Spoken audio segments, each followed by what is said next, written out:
And let's do the same thing for the third test case. We'll console.log a string. And here we're testing if the function rounds up to the nearest cent. So let's use the name rounds up to the nearest cent and save. If you're wondering how I came up with these names, a naming convention that we use is to describe what the code is doing. For example, the code works with 0, or the code rounds up to the nearest cent. And then we remove the code. Some people also like to use the word it instead of the code. So now each of these test cases has a name above it. If we open up our test page and open the console, now we can see exactly which test case passed and which test case failed. So this failed test case tells us we have a rounding problem in our code. So now we can go back to our code into money.js and investigate the rounding problem. So of course, we removed math.round as an example.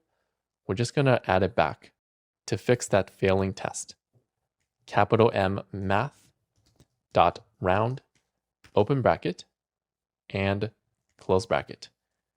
And save. And then open the console for our tests, which is here. And now all of our test cases passed. Next, another thing we do when naming our tests is to group related tests together. For example, these 3 test cases are for the format currency function. So we're going to group these tests together and give this group a name. By the way, a group of related tests is called a test suite. So let's go back to our code and open moneytest.js. And at the top, let's give this group of tests or this test suite a name by typing console.log brackets and a string. We're going to name it test suite format currency and save. So now let's open the console for our tests. And now at the top, it will show us test suite format currency. So this makes it clear that this group of tests here are for the format currency function. In the future, if we are testing some other code, for example, a calculated tax function, we can create another group of tests or another test suite like this.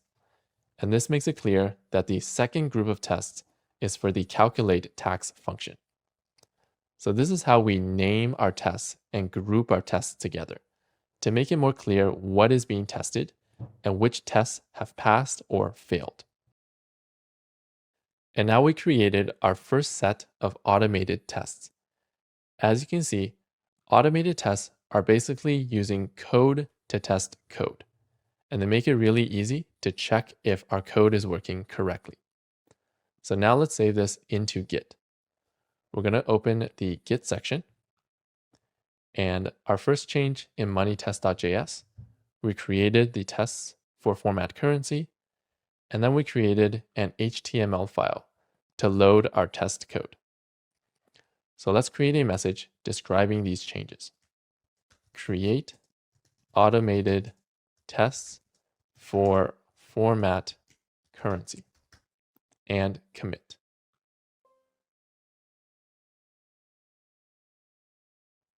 Next, we're going to learn how to use a testing framework to write automated tests. So what is a testing framework? In the previous lesson, we learned about external libraries, which is code that is outside of our project that someone else wrote. And we can load external libraries into our project and use them. So a testing framework is an external library that helps us write tests easier. Let's go back to our code, and we're going to open the moneytest.js file. And notice that in our tests, we need to do several things. First, we create a test suite and we give it a name, and then we create some tests. And for each test, we give it a name, and then we compare the values and display the result in the console. So a testing framework helps us do all of these things automatically and gives us many other features. So now let's learn our first testing framework. In this course, we're going to use a popular testing framework called Jasmine. Now, if you're working at a company in the future, you'll definitely be using a testing framework, but it might not always be Jasmine. And that's okay, because most testing frameworks are pretty similar. So by learning Jasmine, you'll be able to easily use other testing frameworks in the future. To load Jasmine into our project, we're going to go into the video description and we're going to click this link to download Jasmine.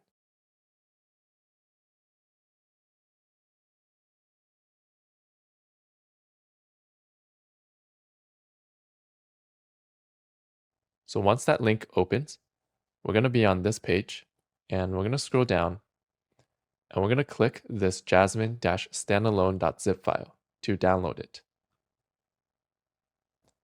Now, once that's finished downloading, we're going to open our downloads folder. And if you're on Windows, we're going to right-click the zip file and click Extract All and click Extract. Now, if you don't have that Extract All option, you can also create a folder with this name and then double-click the zip file and drag everything into that folder. If you're using a Mac, you can just double-click the zip file. So this folder contains the code for Jasmine, and we're going to drag this folder into our project. So let's open the code for our project. And then we're just going to drag this folder down here and click Copy Folder. So just make sure that this folder is beside the scripts and images folder. Next, we're going to rename this folder. So we'll right click, rename, and let's rename it to tests-jasmine. To make it clear, this folder contains tests created with Jasmine. So now let's press enter. And now we have Jasmine inside our project. So inside the lib folder, we have some JavaScript files here. And this is the code for the Jasmine testing framework. So this is another way to load an external library into our project. We can just download all the code and put it into our project. And this is useful if an external library has lots of different files like this. Before we continue, let's save the changes into Git. So if we make any changes later, it will be easier to see them. We'll open the Git section. And then we just added all the code for Jasmine. So at the top, let's type the message, add Jasmine testing framework, and commit.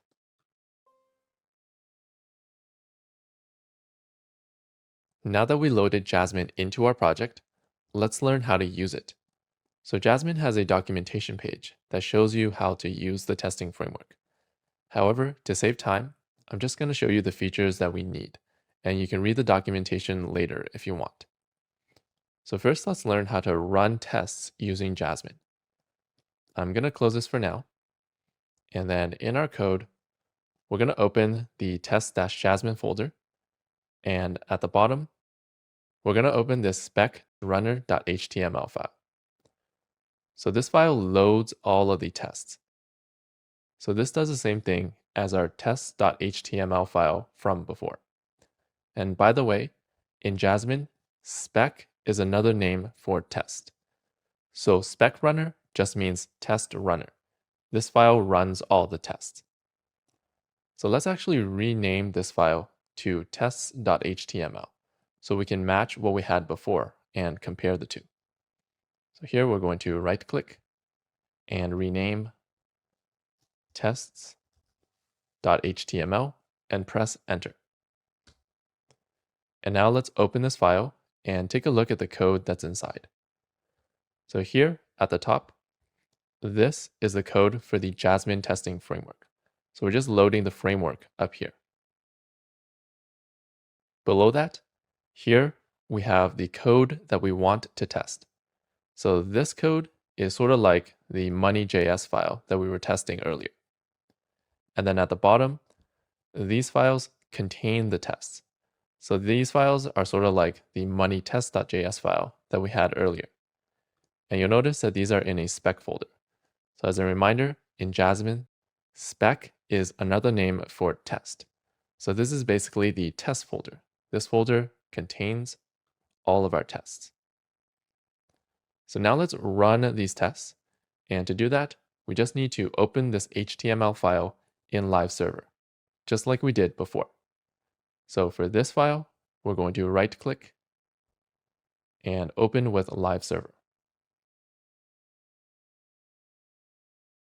And I'm just going to make this a little bigger by pressing Control equals, so it's easier to see in the video. So this is what Jasmine tests look like. Up here, we have 5 green dots. This means we have 5 tests that we ran, and the green color means that all of them passed. So down here, each test has a green dot, and you'll notice that each test also has a name next to it, which tells us what the test does. And don't worry if this is in a different order for you. Jasmine randomizes the order of the tests. Also notice that some of these tests are grouped together into a test suite. And up here, we have the name of the test suite.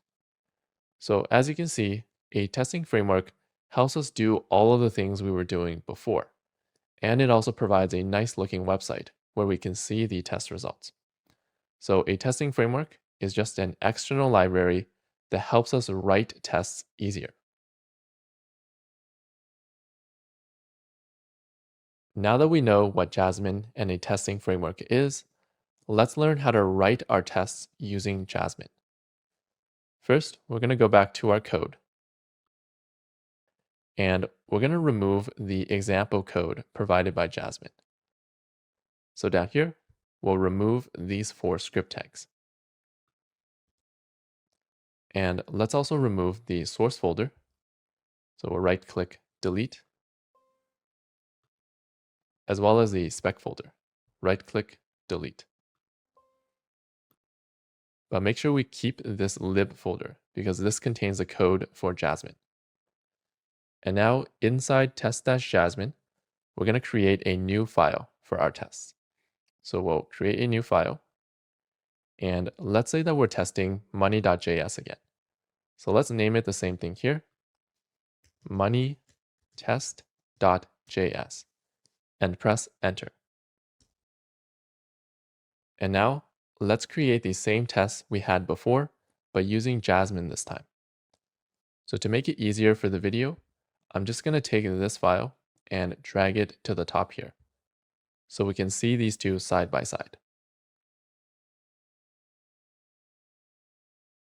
So like before, we're going to create tests for format currency. First, we'll need to import this function at the top.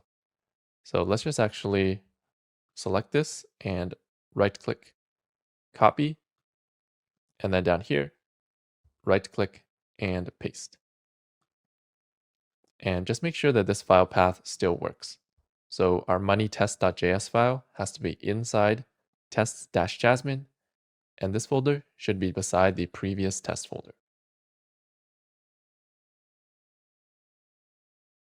Next, we're going to create a test suite and name the test suite.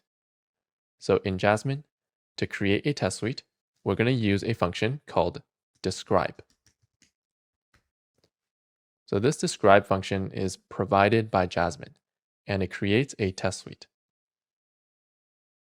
Next, we're going to give a name to the test suite. So to name a test suite in Jasmine, we're going to give describe a string. And this string is the name of the test suite. So let's name it the same thing as before. Test suite format currency. Next, we're going to add some tests inside the test suite. To do that, we're going to give describe a second parameter, which is a function, brackets, arrow, and curly brackets. And inside here, we're going to create a test and give the test a name. To create a test in Jasmine, we're going to use another function called it and brackets.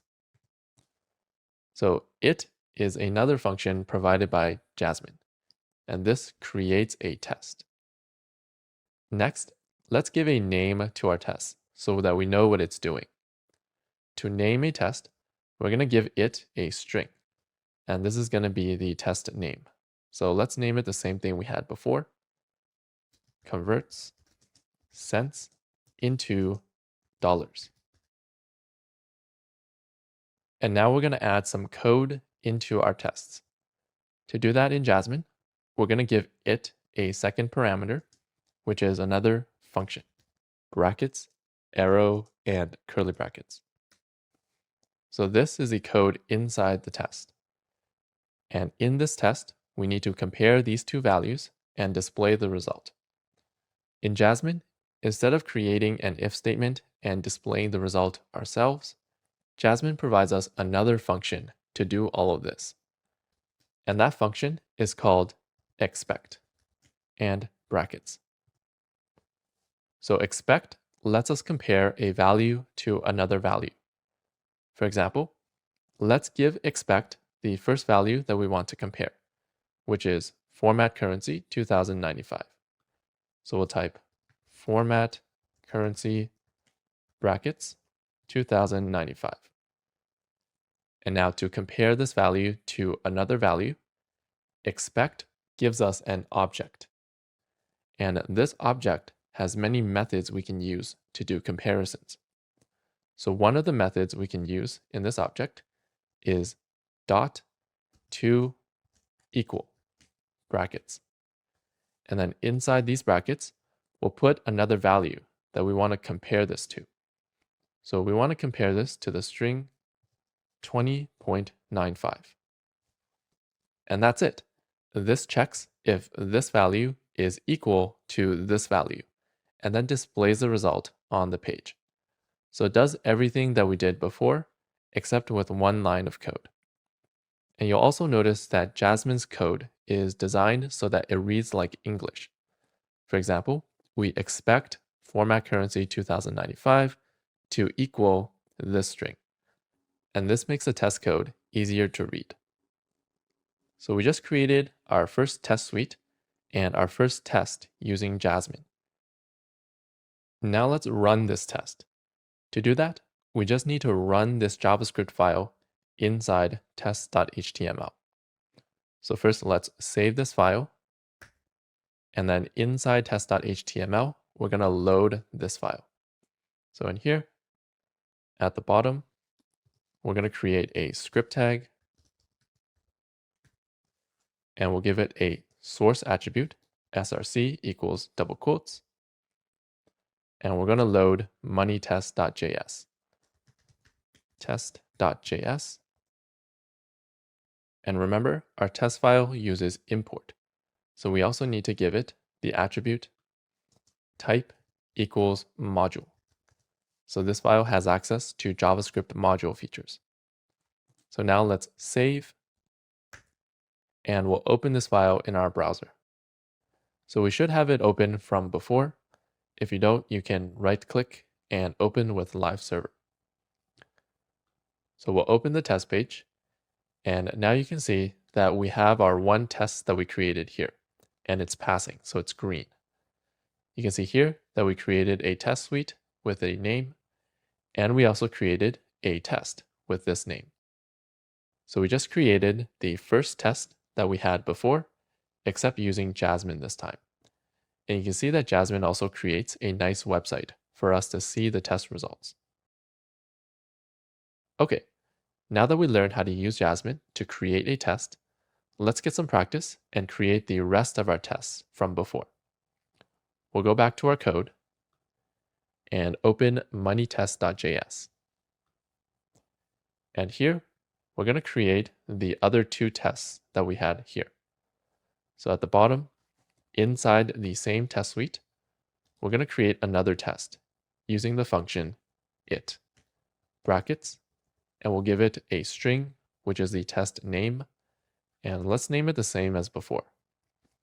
Works with 0, comma, brackets, arrow, and curly brackets.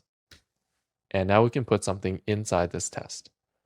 So inside the second test, we're going to compare these two values. To compare values, we're going to use the function expect, brackets, and the first value is going to be format currency, brackets 0. And then expect gives us an object. And this object has a method called dot to equal, which lets us compare this value to another value. So we'll call this method using brackets and compare it to this string, the string 0.00. And now let's save, and live server will update our web page automatically. So we'll open the test page, and now we have two tests, and they both passed.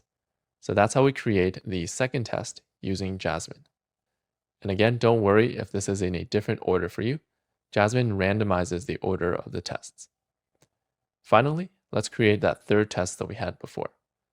We'll go back to our code, and then in our old money test file, we're going to create this third test.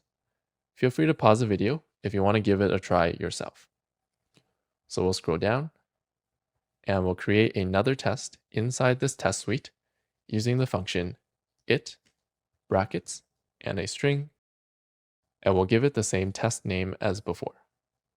Rounds up to the nearest cent, comma, brackets, arrow, and curly brackets. And we're going to compare these two values.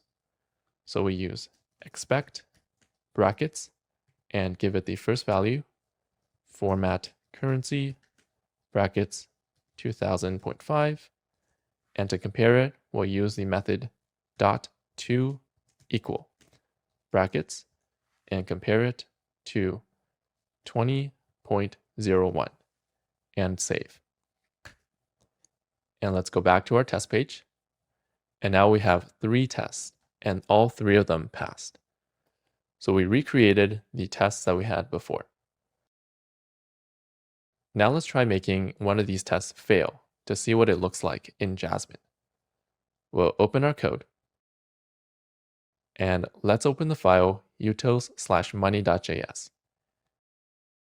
And just like before, let's try removing this math.round function and remove the brackets here to make one of the tests fail. So we'll save and then open our test page. And now it will tell us that one of our tests failed. And here it will show us the details of the failing test. So it tells us the test suite name and the test name that failed. And it will also tell us the two values that are not equal to each other. And here it will tell us where this test failed. So it will tell us that it failed in moneytest.js at line 13. So if we go back to our code and we open the Jasmine moneytest.js, line 13 is right here. So it's just telling us that this line failed the test. Here we can see the full list of tests, and it will tell us that we have 3 tests, 2 of them passed, and 1 of them failed. So Jasmine gives us a lot of details on where a test failed to help us fix the issue. Now let's add back math.round to make everything pass again.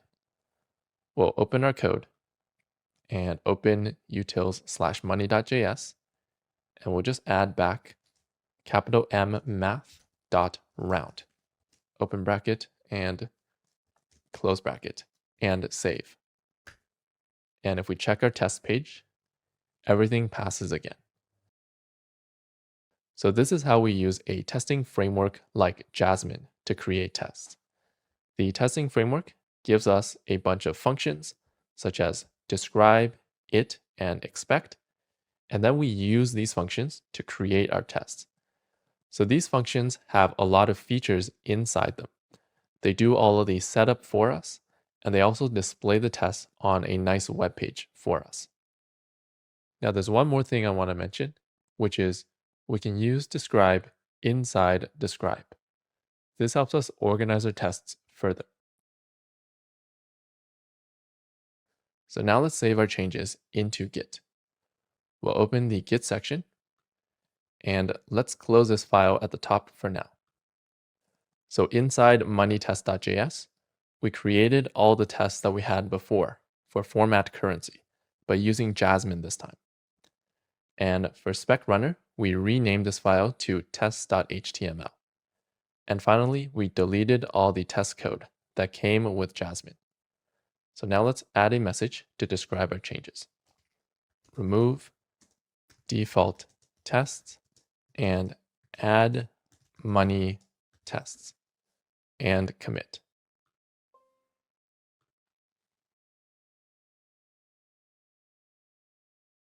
Now let's test a different function using Jasmine.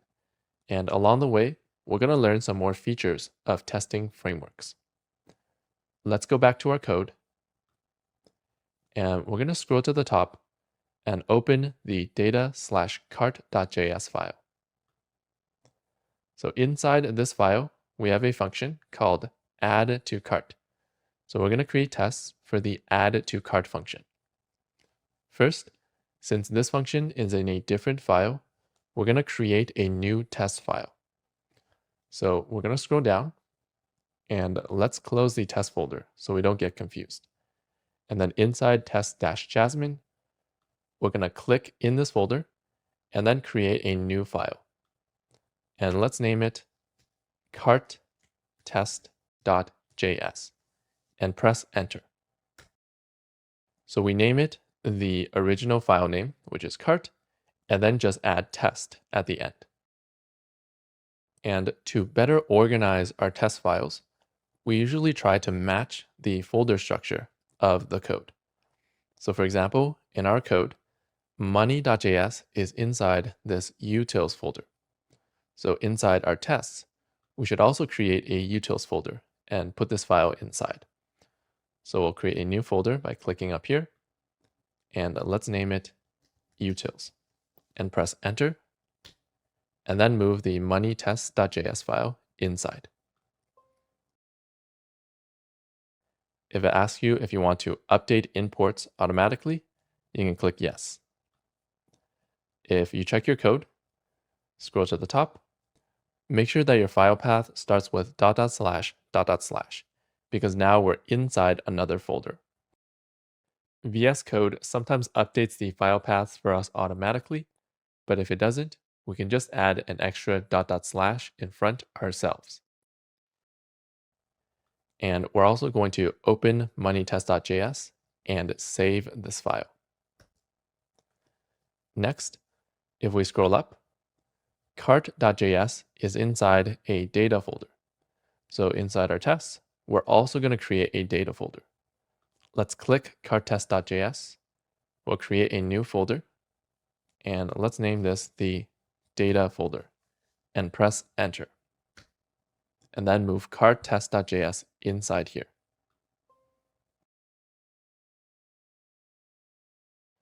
Now you'll notice that this folder structure doesn't perfectly match the folder structure that we have up here, because utils is inside the scripts folder. But usually this data folder should also be inside the scripts folder. I just made a mistake when structuring the project. So let's just use this folder structure in our tests. Okay, so now let's open cart-test.js, and now we're ready to test the add to cart function. So first, let's import add to cart at the top. We'll import curly brackets add to cart from a string, and we're going to locate cart.js. So first, we need to get out of the data folder using .. and then get out of the test-jasmine folder, .. and we'll go into this data folder, data/cart.js. Next, let's create a test suite for this function. So we'll create some new lines, and to create a test suite in Jasmine, we'll use the function describe, brackets, and we'll give this test suite a name. by giving it a string. So let's use the name test suite colon add to cart. And we'll give it a second parameter, which is a function, brackets, arrow, and curly brackets. And now inside this test suite, we're going to add some tests. So let's look at the code for add to cart to see what kind of tests we should add. So we'll open data/cart.js. And then inside add to cart, you'll notice that this function uses an if statement. A best practice in testing is to test each condition of the if statement. This is known as test coverage. Test coverage means how much of the code is being tested. And a best practice is we try to maximize test coverage. So for this if statement, we'll create a test for the first condition, which is when the product is already in the cart, and we'll create a test for the else condition, when the product is not in the cart. Let's go back to cart-test.js.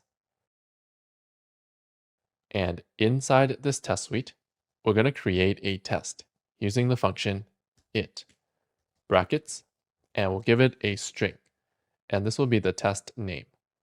So for the video, I'm just going to scroll up and take this cart.js file and put it at the top here, so we can see our code and our tests side by side. So I'm going to scroll down to the add to cart function. And we mentioned that we're going to test each condition of this if statement. So the first test is going to be when the product is already in the cart. So down here, let's name it adds an existing product to the cart, comma, brackets, arrow, and curly brackets. And let's add another test for when the product is not in the cart, so this else condition. So down here, we'll create another test using it, brackets, and a string, and the test name adds a new product to the cart, comma, and a function, brackets, arrow, and curly brackets. So these are the two tests that we need for the two conditions of this if statement. Let's actually start with adding a new product to the cart, since it's a little easier to test. Now, unlike the format currency function, add to cart doesn't return a value, so we can't really compare it to another value using expect. Instead, we're going to call add to cart to modify the cart, and then check if this cart looks correct. To do that, inside here, let's call the function add to cart, brackets. And this function takes one string, which is the product ID. So inside here, let's give it a string. And to find a product ID that we can test with, we're going to go to the left and scroll up. And we're going to open the data/products.js file. And inside here, we have a list of products. So let's just take the first product ID and use it in our test. We're going to select this ID and right-click, copy, and then inside cart-test.js, in this string, we're going to right-click and paste. So this will add this product ID to the cart. And now to check if this code is working correctly, we're going to check what the cart looks like. So first we need to import the cart. We're going to scroll up, and since we're already importing from cart.js, to import the cart, we can type a comma, cart. And then at the bottom here, we're going to create a new line. And first, let's check if the cart.length is correct. So if we assume that we start with an empty cart, when we add a product, the cart.length should be 1. So we can compare these two values, cart.length and 1. So to compare values, we're going to use the function expect, brackets, and we'll compare the cart.length length. And then here we'll use the method dot to equal brackets 1. So now let's save this file and we're going to run these tests. To run them, we're just going to load this file inside test.html. So we'll open this, and then at the bottom, we'll create a script tag, give it a source attribute, double quotes, and we're going to load this file. So this file is inside the data folder. So we need to type data / to go into the folder, and then load cart test.js. And this file also uses import. So we're going to give it the attribute type equals module to enable JavaScript module features. And one thing that I forgot to do is we moved money test into the utils folder. So we need to update the source attribute to add the utils folder, and then / to go into the folder, and then locate moneytest.js. So now let's save this HTML file and open this test page in our browser.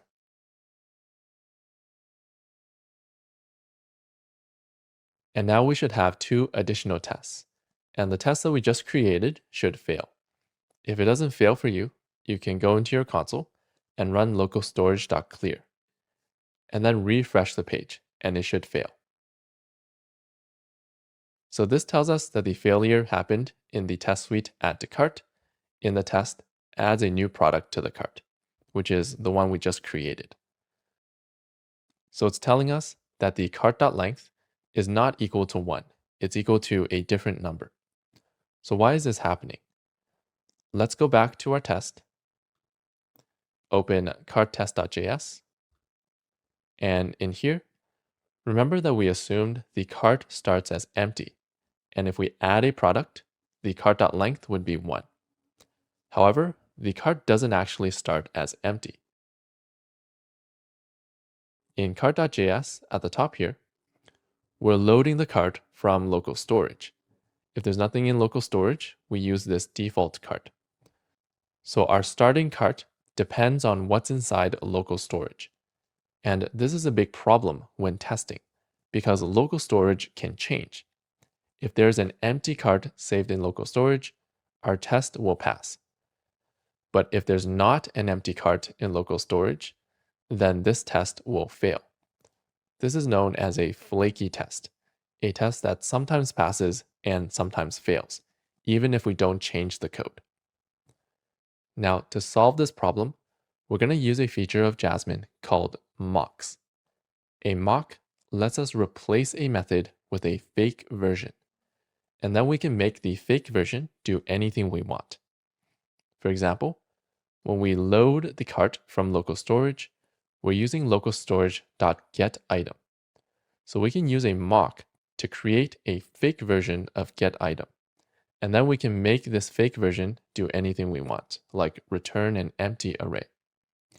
So let's go ahead and create our first mock. We'll go back to carttest.js, and at the top of this test, we're going to create a mock using another function of Jasmine called spy on and brackets. And we'll give spy on 2 parameters. The first parameter is the object that we want to mock. In our case, it's local storage. So we'll type local storage, comma, and then we'll give it a string. And this string will be the method that we want to mock. In our case, we want to mock the getItem method. So here we'll type getItem. And make sure I is uppercase so that we exactly match the method name. So now this will replace local storage.getItem with a fake version. And we can make this fake version do anything we want. To do that, spy on gives us an object. And this object has a property we can use. So at the end, we'll type dot and the property called and this result is also an object. And this object has a method called dot call fake brackets. So don't worry about all the dots here. Jasmine just organizes its code so that it reads like English. So we're spying on local storage.getItem and call fake. So next we're going to give call fake a function, brackets, arrow, and curly brackets. And this function is what we want getItem to do. So we're essentially overriding the original getItem with whatever is inside this function. So earlier, we said we wanted getItem to return the empty array for this test. So inside this fake function, let's make getItem return the empty array. Now remember that local storage only supports strings, so we need to return this as a string. To do that, we're going to use the code JSON all uppercase dot stringify, open bracket and close bracket. So this will convert whatever's in the brackets to a JSON string. And that's what we need for local storage. So now let's test out this mock to see if it works. Below this, we're going to console.log brackets and run local storage.get capital I item brackets the string cart. Let's save this file and then open the test page in our browser. And we're going to open the console. So right click, inspect, and the console. And you'll see that here, local storage.getItem is no longer loading from the actual local storage. It's giving us an empty array every time. So now we have mocked the getItem method. However, you'll also notice that our test is still failing. So how come it still fails? To understand what's happening, let's take a closer look at our code. We'll go back to our code. And inside our tests, here we're mocking local storage.getItem. But notice that above this, if we scroll up, we import the cart at the top. So the order of this code matters. First, we load the cart from local storage, and after we're mocking local storage.getItem. So the cart is already loaded at this point, and this code doesn't have the effect that we want. So one way to solve this problem is after we mock local storage here, we should reload the cart. So inside cart.js, just gonna give it a little more space. To reload this cart after we mock, we just need to rerun all of this code. So let's create a function so we can rerun this code. At the bottom here, we'll create a function and we'll call it load from storage, brackets and curly brackets. And we're just going to move all of this code inside the function. So let's select all the code up to cart equals. We'll right click, cut, and then in the function, we'll right click and paste. And at the top, let's create the cart variable again. Let cart and semicolon. And lastly, when we load this file, we need to run this function so that we run this code at least once. So down here, we'll just run this function, load from storage and brackets. So let's save. So we're basically running the exact same code as before, except this code is now inside a function. And now in our tests, after we mock local storage.getItem, we're going to reload the cart using this function. So first let's export it so we can use it in our tests. We'll type export and save this file. And inside our tests, let's scroll up to the top. We're already importing from cart.js. So we'll type a comma and we'll import load from storage. And then we'll scroll down back to our tests. And here, after we mock local storage.getItem, we're going to load from storage, brackets, and save. So this time, we mock local storage.getItem first to return an empty array. And then when we reload the cart, this is going to be an empty array, and the cart will be empty. And now in our test, when we add a product to an empty cart, the cart length will be equal to 1. So this test will pass. So we can actually remove the console.log here and save and check our test page. And now this test should be passing. Next, let's go back to our code. And if we look at the add to cart function in cart.js, so in here, at the bottom of this function, you'll notice that we're saving the cart to local storage. So this is going to call local storage.setItem. However, we don't actually want to save to local storage because this is just test code. We don't want our test code to be modifying local storage or affecting our real code. To prevent this, we're also going to mock local storage.setItem. So down here, we're going to create some new lines at the top of the test, and we're going to mock local storage.setItem using the function spy on brackets, and we'll give it local storage, comma, a string, and the method we want to mock, which is setItem, and save.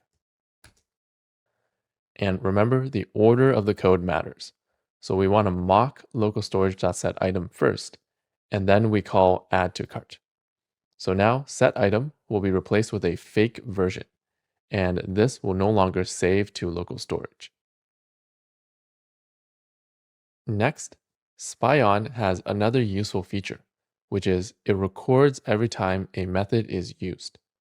For example, what if we want to make sure that add to cart saves the cart to local storage at the end? In our tests, setItem is mocked, so we can't really check what's inside the local storage. Instead, we can just check if add to cart calls setItem at some point. To check if setItem was called, at the bottom, we can use the function expect, brackets, and we're going to give this the method that we mocked, which is local storage.setItem. And remember that expect gives us an object, and this object has many useful methods to check stuff, like dot to equal. So another method we get from expect is dot to have been called times, brackets. So make sure that you write this method in camel case. To is lowercase, and every word after starts with a capital. So this method checks how many times local storage.setItem was called in the code above. So we expect it to be called once inside add to cart. So we're going to give it the number 1. So keep in mind that this only works if this method has been mocked with spy on. So now let's save and open our test page. And you can see that all of our tests passed. And local storage.setItem was called once. So after we mock a method, we can check how many times this method was called. And we can even check what values this method received, but I'll leave that as an exercise. Another thing you'll notice here is that each test can have multiple expectations, and the test will only pass if all of its expectations pass. Now let's add a few more expectations to this test for practice. So one thing we can check is we can check the first product in the cart and make sure that its product ID matches this string here. So below this, let's use another expect brackets, and we're going to check the first product in the cart using cart square bracket 0. So this is going to be an object, and this object is going to have a property called product ID. So down here, we'll get the dot product ID. And we're going to check if this product ID is equal to this string. So to do that, we'll use the dot to equal method, brackets, and we'll give it this string here. So let's just select this and right click, copy, and here, right click and paste. Another thing that we can check is the quantity. When we add a new product to the cart, the quantity should start out as 1. So down here, we're going to add another expect brackets, and we're going to check the first product, cart square bracket 0 dot quantity dot to equal brackets 1 and save. Now let's open our test page, and you can see that all of those expectations passed. Now let's move on and create the test for adding an existing product to the cart. So we'll go back to our code and scroll up to the first test here. So first, we need to set up the cart so that it already contains the product that we want to add. To do that, we're going to mock localstorage.getItem again. So down here, we can just reuse this code. So we're going to select this code and right click, copy, and then in the first test here, right click and paste. And this time, to set up the test, we're going to put a product into the cart at the beginning. And then we're going to add the same product to the cart. So inside this cart array, let's add an object. And each product has a property called product ID. So we're going to add this property, product ID colon, and let's just give the same product ID that we used down here. So we'll select this and then right click, copy, and then up here, we're going to right click and paste, comma, and each product also has a quantity. So we'll give it a quantity, colon, and let's just give it 1, comma, and also a delivery option. So delivery option ID, colon, and let's just give it the string 1, and save. So now when we do local storage.getItem, it will give back this array as the starting cart. And then we need to make sure that we reload the cart from storage. Next, let's scroll down and let's copy the rest of the tests because it's going to be very similar. So we're going to select this code and right click, copy, and then up here, create some new lines and right click and paste. And also one thing I forgot to copy over is to mock local storage.setItem.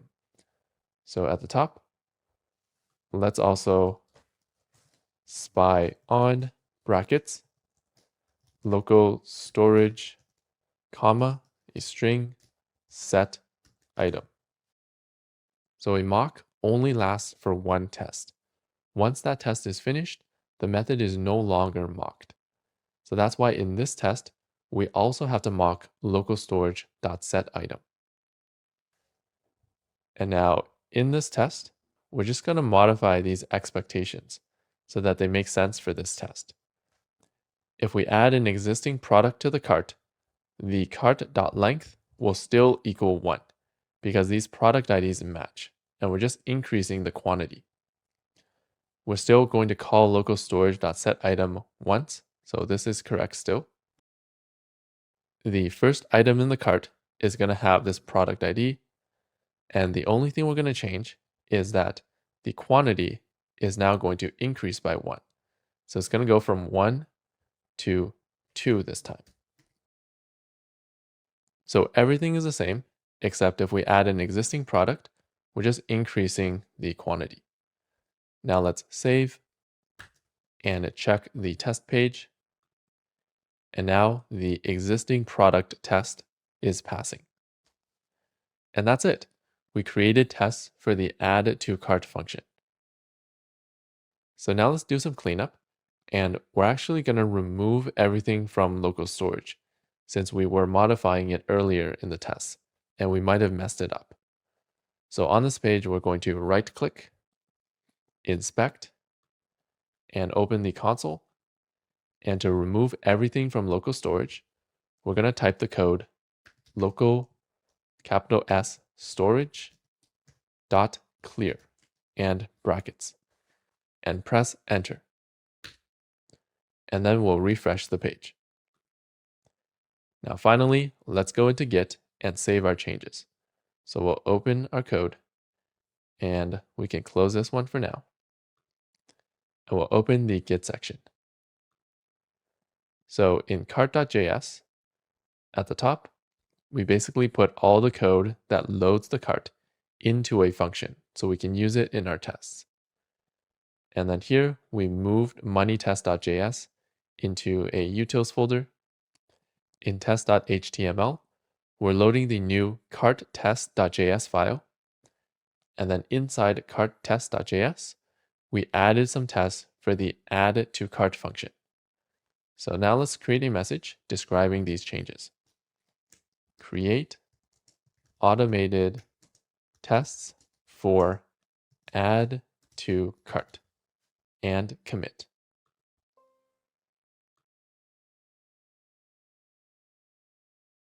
The last thing we're going to learn in this lesson is how to create more complicated tests. So far, we've only been testing a single function. For example, we tested the add to cart function as well as the format currency function. So these are called unit tests because we're only testing one unit or one piece of the code.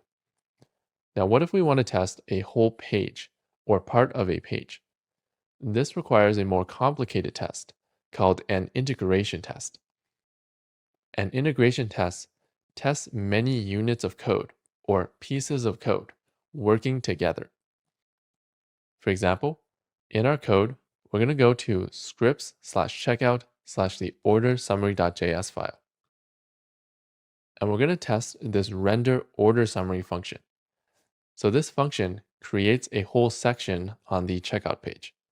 And it uses many different functions and libraries to create the page. So testing this function will be considered an integration test because it uses many different pieces of code or units of code together. So let's start by creating a test file for this function. So this is in the order summary.js file. Inside our test here, let's match the file structure that we have here. So we're going to click test-jasmine. First, we're going to create a checkout folder. So we'll click here to create a folder. And we're going to name it checkout and press enter. And then inside the checkout folder, we're going to create a new file. So we'll click this to create a new file. And we'll name it the same as above, order summary, and add test.js and press enter. So by matching the file structure, it's clear that this test file is going to test order summary.js. And again, for the video, I'm just going to drag this file to the top here. So we can see this and the test side by side. And now we're going to test this render order summary function. So first we're going to import this function into our test file. So at the top, we'll import curly brackets, the render order summary function from a string, and we're going to locate this file. So first we need to get out of the checkout folder and out of the test Jasmine folder. So we'll use two .. And then we're going to go into the scripts folder and into the checkout folder, scripts/checkout/ and we'll load order summary.js. We'll create some new lines And let's start by creating a test suite using the function describe, brackets. And inside we'll give it a string and we'll name this test suite test suite colon render order summary, a comma and a function, brackets, arrow, and curly brackets. And now, what test cases should we create?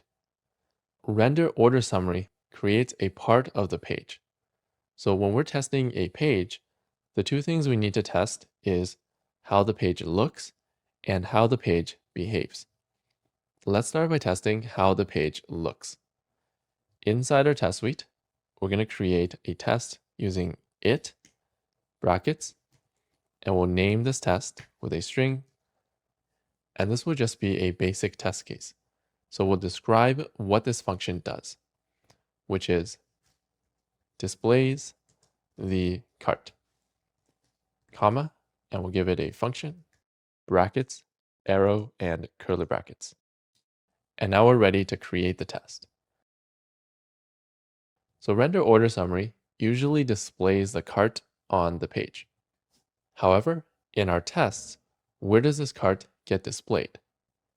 So if we look at the code in this function and we scroll down, here we generate the HTML for the cart. And then after we generate the HTML, we put the HTML inside an element with the class js-order-summary. However, we don't have this element in our tests. So to fix this, we're just going to create an element with the class js-order-summary. To do this, we're going to scroll down and we're going to open the test.html file. And then at the bottom, we're going to go to the body, and then inside here, we're going to create a div. So less than, div, and greater than. So remember how we said we need to create an element with the class js-order-summary? We're going to create that element and put it inside this div. So this div is going to act like a container.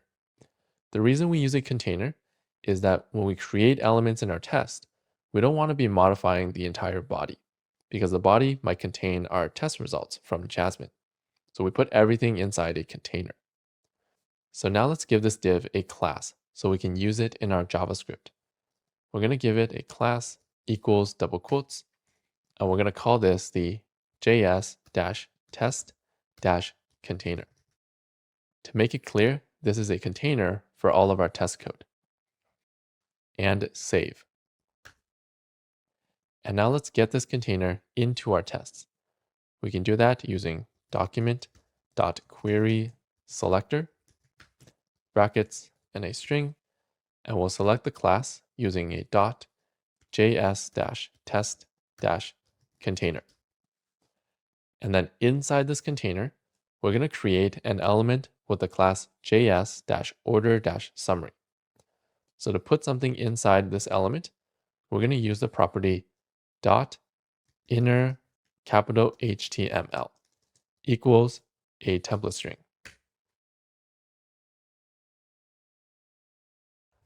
And inside this template string, let's create a div element, less than div greater than, less than slash div greater than.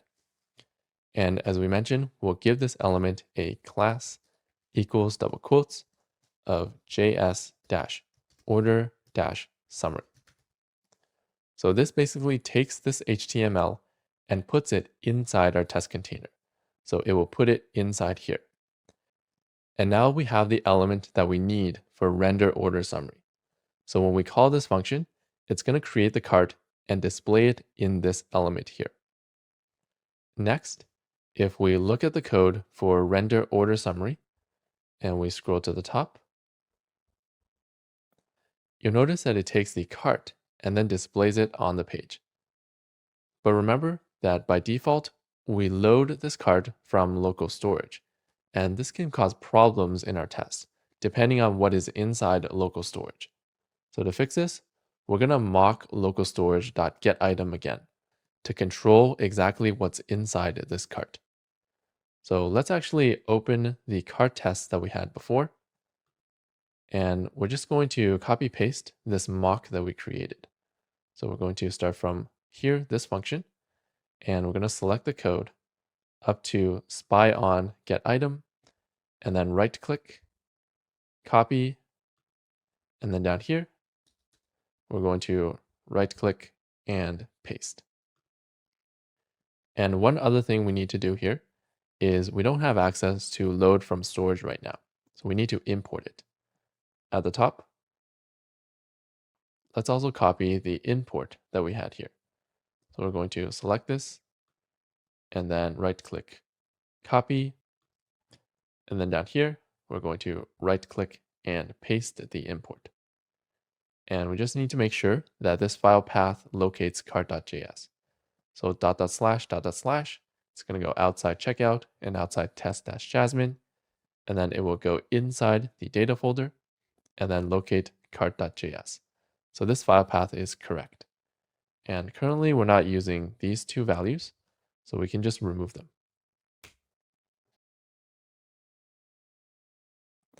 And now let's set up this cart for this test. So we could just use this cart here. However, to make our tests a little more detailed, let's open the cart.js file. And at the top here, we're going to use this default cart instead because it has two products with different quantities. So we can test more things. So we're just going to select this cart here and then right click, copy, and then down here, open order summary test. And we're going to select this cart and remove it. And inside these brackets, we're going to right click and paste that default cart. And now that the HTML and the cart is set up for this function, at the bottom, we can call the function render order summary and brackets and save. So now let's run this test file. We're going to open test.html. And then beneath these tests, we're going to add another script tag, less than script source equals, and we'll load the checkout slash order summary test.js file. And we need to give it the attribute type equals module because we used imports. And let's save so we run this test.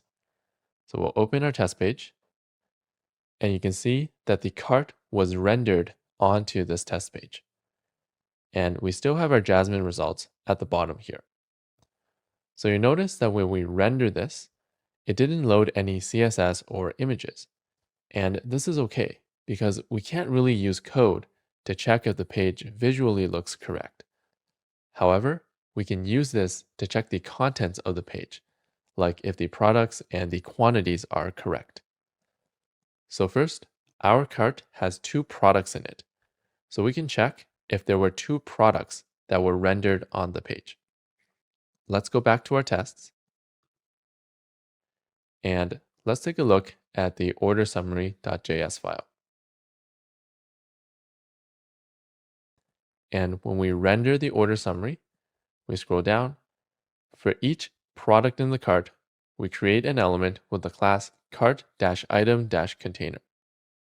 Since we have two products in the cart, let's check that we created two of these elements on the page. So we're going to open the order summary tests.js file. And then in the first test, at the bottom of this test, we're going to add some lines, and we're going to check if we have two of these elements. To do that, we can use the DOM using document.query selector all brackets and a string. And we could select the class cart-item-container. However, this class is used for CSS. So remember, if we're going to use a class in JavaScript, we start with JS-. Let's add a new class to this element that we can use for the tests. We'll add js-cart-item. item dash container. So now we're going to select all the elements with this class using .js dash cart dash item dash container. And let's save the order summary.js file. And then down here, we're going to check if we have two of these elements on the page. So again, to check something in our tests, we're going to use the function expect, open bracket, and let's create a new line to make it a little cleaner. And at the end, we'll give a close bracket like this. And this code gives us an array of elements. So here, we're going to check if the dot length of this is equal to 2. So expect gives us an object which has a method called dot to equal brackets and 2. So this checks if we have two of these elements on the page. So let's save and then check the test page and scroll to the bottom, and you'll see that this test passed. So that's how we check if we rendered the page correctly. Next, let's do another check of what we rendered on the page. So another thing we can test is if the product quantities are correct. So first, we need to get this quantity element into our tests. So we'll go back to our code, and then inside the HTML of the order summary, we're going to scroll down until we see a div with the class product-quantity, and we're displaying the quantity here. So now we're going to take this element, put it into our test, and check that the quantity here is correct. So to do that, let's give another class to this element so we can select it using JavaScript. So here we'll add another class, js-product-quantity. And we want to check the quantity for each product. So we need to identify which product this is for. We can do that by adding a dash to this class and then inserting, using $ and curly brackets, the product's ID, which is the matching product dot ID, and save. And now let's get this element into our tests. So down here, we're going to document.query selector brackets, and we'll give it a template string because we're going to insert a product ID. So we're going to select this class using a .js-product-quantity dash and then insert the product ID. So in our cart, we have two products, and let's start with the first product ID. Now, to make this easier, let's put this string inside a variable so we can reuse it below. So above this, let's create a variable with const, call it product ID 1 equals, and we're going to select this ID and then right click, cut, and then up here, right click and paste. And then we're just going to use this variable down here, product ID 1. And then when we're getting this element into our code, we're also going to insert the product ID, which is product ID 1. So now we're going to check if the text inside is correct. So for the first product, we have a quantity of 2. So the text inside this element should say quantity : 2. So to check this, at the bottom of our test, as usual, we're going to use the function expect, open bracket, and a new line. And then here we can remove the semicolon and close bracket. And we're going to get the text inside this element. Now we're not going to use .inner.html because this element contains a bunch of HTML inside, but we only want the text. To get just the text, we're going to use the property .innerText. So we expect the text inside this element to contain quantity : 2. However, this element also has some other text like update and delete. So we just want to check if quantity2 is somewhere inside this element. So how do we check that? To do that, we're going to use a different method of expect called dot to contain and brackets. And we're going to give it the string that we want to check for, which is capital Q quantity colon 2. So the toContain method checks if this value contains this string. So they don't have to be an exact match like with toEqual. As long as quantity colon 2 is somewhere in this element, then this expectation will pass. And this is exactly what we need when this element has some extra text that we don't really need to check.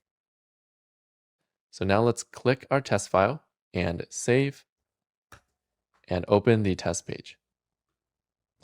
And scroll to the bottom, and you'll notice that the test passed. So for the first product, we're displaying the quantity of 2 correctly.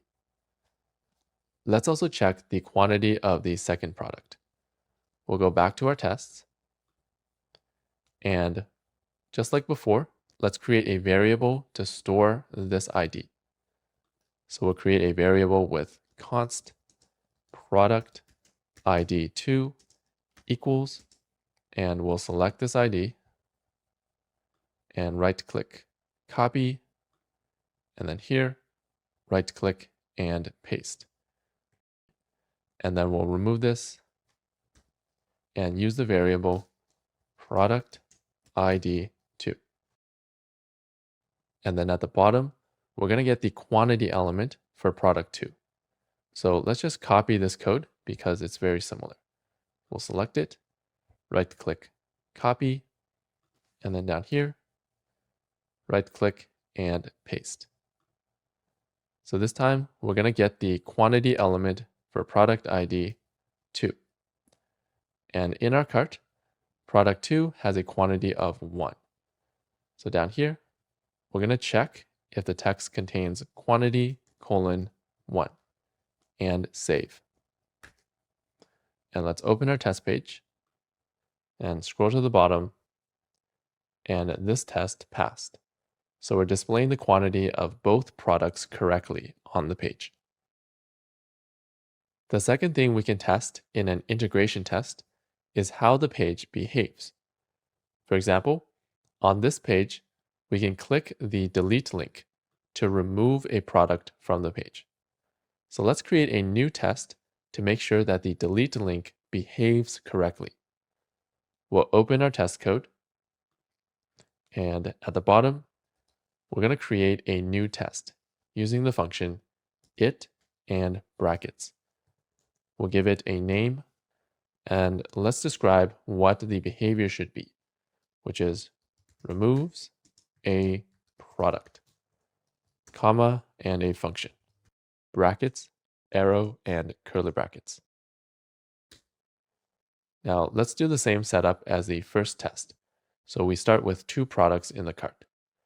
So we can select from load from storage, and we'll select all of this code up here, and then right click, copy, and at the bottom, we're going to right click and paste. So this will set up the HTML element that we need for the order summary, as well as the cart. And after this, let's render the order summary using the function render order summary and brackets. So once we've displayed this on the page, we're going to get the delete link and click it. So first, let's get the delete link into our code. So we'll go to the order summary.js file, and inside the HTML, we're going to scroll down a bit till we see the delete quantity link. And let's test the delete link for the first product in the cart. So first, we need to add a class to this element so we know which product this is for. So here, we're going to add a class js-delete-link- and insert the product ID. which is the matching product dot ID. And I'll add a new line to make the code a little bit cleaner. And now we can save. And then down here, we're going to get the delete link for the first product ID. So at the bottom, we use document.query selector brackets, and we'll give it a template string because we're going to insert the product ID, and we'll select this class using .js-delete-link- and then insert $curly brackets product ID 1. And now we need to click this delete link to remove the first product from the page and from the cart. To click an element using code, we can just get it using the DOM and then use the method .click and brackets. So this will click delete on the first product and remove it. So let's save and take a look at our test page. And unfortunately, this test failed. So let's take a look at the details of the failure to figure out how to fix it. So it's telling us that we cannot set properties of null. This means that a value in our code is null and we're trying to give it a property. And here it will tell us which line we got this error from. So this error happened in our test file, and the line that created this error was in order-summary.js on line 132, or whatever line that you see here on your page. So inside our code, we're going to open order-summary.js, and I'm going to scroll down to line 132. And you can scroll down to the line that you got on your page. So this line of code is actually part of the code that we run when we click delete. So remember that when we click delete, we also update the payment summary on the right side of the page. And that's what this line does. Now, the reason this is not working is if we open the payment summary.js file and we look at what this does, at the bottom, after we generate the HTML, we try to put the HTML in an element with a class js-payment-summary. And this element does not exist in our tests. So one way to fix this is to add this element to our tests. So let's open our tests again. We'll open the order summary test.js, and then we'll scroll up. And then here, when we create the order summary element, we're also going to create the payment summary element. So we'll create a less than div greater than, less than slash div greater than. And here, we'll give it a class equals double quotes, and we'll give it the class that the payment summary needs, which is js-payment-summary, and save. So now that the payment summary element is set up, we can open our test page, and our tests should no longer have a failure.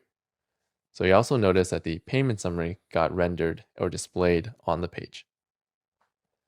Okay, so in our tests, we only clicked the delete link for the first product, but we didn't actually check if the page looks correct. And that's what it shows here with this yellow dot. This test has no expectations yet. So let's go back to our test and add some expectations at the bottom. So we'll scroll down, and down here, after we click delete for the first product, we expect that there's only one element left on the page for the cart. So in our first test, we actually had a check for this. So we can scroll up, and here we check if we have 2 cart item containers on the page. So let's just reuse this check because it's very similar. We'll select it, right click, copy, and then down here, we're going to right click and paste. And this time, we only expect 1 cart item container to be left on the page. So we'll change this to 1. So we'll save, open the test page, scroll down, and now this test passed. Let's also do a more detailed check. So we're going to check that the first product is no longer on the page. We'll go back to our tests. And then down here, we're going to get the cart item container for the first product. We use document.querySelector brackets. And to get the element for the first product, we're going to open ordersummary.js and then scroll up in the HTML until we find the cart item container element. And we're going to look for this class right here, which tells us which product this element is for. So in here, we'll give it a template string because we'll insert the product ID, and we'll look for this class using a .js-cart-item-container- and insert the first product. So product ID 1. And because we removed this product from the page, we expect this result to be null. So we'll use the function expect, open bracket, and a new line, and then down here, a close bracket, and we'll use the method .to equal brackets, and we expect this to be null, and save. Let's also check that the second product is still on the page because we didn't delete it. So let's just make a copy of this check. We'll select it, right click, copy, and then here, right click and paste. And we'll get the element for product ID 2 this time. And we want to make sure that this exists so that it is not equal to null. In Jasmine, to check if something is not equal to, expect gives us another property we can use called .not. So if we use the .not property, it will check the opposite of whatever is next. So this will check if this value is not equal to null. So remember, the code for Jasmine is designed to read like English. Let's save and check the test page and scroll down. And this test passed. So we're displaying the correct products on the page after deleting. Now there's one more thing that we need to check here, which is after deleting, is the cart array itself updated? So we'll go back to our code and add that check. So first, we need to import the cart so we can use it in this test. We're going to scroll up to the top. And we're already importing from cart.js. So we'll add a comma and import the cart. And then at the bottom, we're going to check if the cart is correct. So the cart started out with 2 products inside. After removing the first product, the cart should have a length of 1. And the remaining product should have product ID 2. So let's add both of these checks at the bottom. So we'll scroll back down and we'll use expect brackets, and we'll check if cart.length.to equal brackets 1. And we'll also expect brackets, and we'll check the first product in the cart, which is cart square bracket 0, and we'll check its dot product ID dot to equal, and it should equal product ID 2. So product ID 2. And save. So let's open our test page and scroll to the bottom, and this test still passed. So once we click delete, the cart array is also correct. So that's how we create an integration test. It tests many units of code or pieces of code working together. And it lets us test how our page looks and how our page behaves. Now, there's one thing that I forgot to do when we created these tests. If we look at our code, And I'm going to open order summary.js. When we click delete at the bottom here, it uses a function called remove from cart. And if I look at the code for this function, which is right here, remove from cart, this function actually saves the cart to local storage and calls local storage.setItem. However, it's recommended not to modify local storage in our tests. So inside the order summary test file, we should also mock local storage.setItem in this test. So we'll scroll to the top. And at the start of the test, let's mock setItem using spy on brackets, local storage, comma, the string set item, and save. And we'll open the test page and make sure that the test still passes. And we might have messed up our local storage because of that mistake. So let's reset the local storage again. We'll right click on this page, inspect, open the console, and we'll type the code local storage dot clear brackets and press enter and refresh the page just to be safe. Now, another thing that we might want to add is that when we render the order summary on the page, it's taking up a lot of space and it pushes the test results to the bottom. So what we can do is after our test, we can actually remove all of this HTML. So let's go back to our code. In the order summary test file, at the end of the first test, we'll create some new lines and remove the HTML that we created.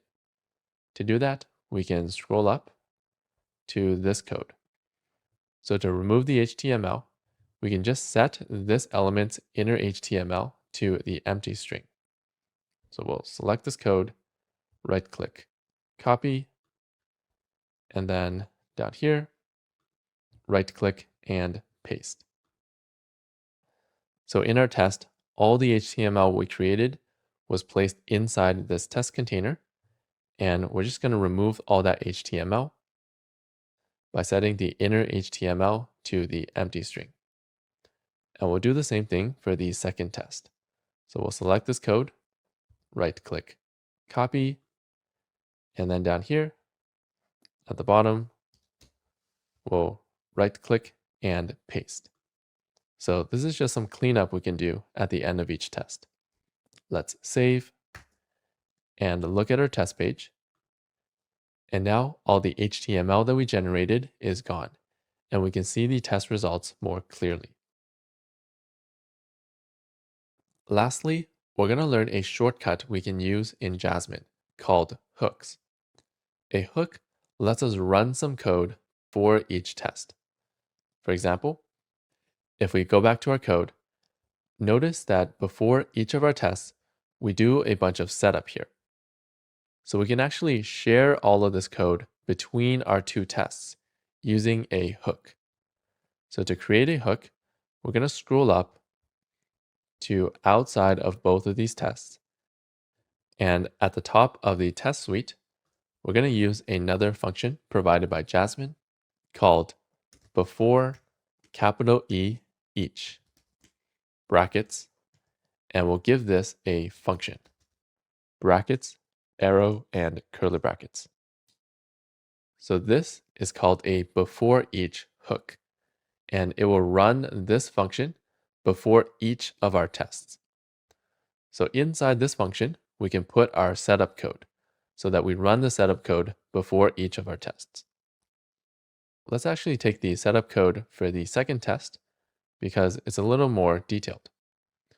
So down here, we're going to select the code starting from render order summary all the way up to mocking local storage.setItem, and we'll right click and cut this code and remove these new lines.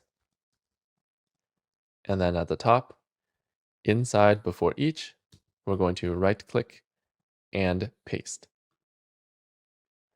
So now before each of our tests, it's going to run this function and it's going to run all of our setup code. So this is a great way to share code between our tests and remove duplication. So now that we're running this inside before each, if we scroll down to the first test, we don't have to run this code again. So we can actually remove it. And we'll remove this mock, and we'll remove the render order summary as well. And all we're left with are the expectations for our test. Now, before we save, we need to fix one thing with this code here. So right now, these two variables are inside this function. And because of scope, these will be contained inside this function, and we can't use it down here in our tests. So to fix this, we can just move these variables outside of this function up here. So we're going to select these lines and then right click, cut, and up here, we're going to right click and paste. So now any code inside this outer function can use these two variables, including our tests. So now let's save and check the test page, and everything is still passing. So that's how we use a hook to run some code before each test. Now, before each is not the only hook that we can use. Jasmine provides several hooks that we can use in our tests. Another common hook is after each, which lets us run a function after each test. So this is really useful for cleanup code, like we have down here when we remove the HTML. I'll leave using after each as an exercise. Now let's go into Git and save our changes. And I can close these three files at the top for now. So we'll open the Git section, and then inside ordersummary.js, we added some classes that we're going to use in our tests. Inside test.html, we are loading our order summary test file, and we also created a test container where we're going to put our HTML that we generate. And then for the order summary test file, this contains the tests that we created for the order summary. Now let's create a message describing our changes. Create automated tests for order summary and commit.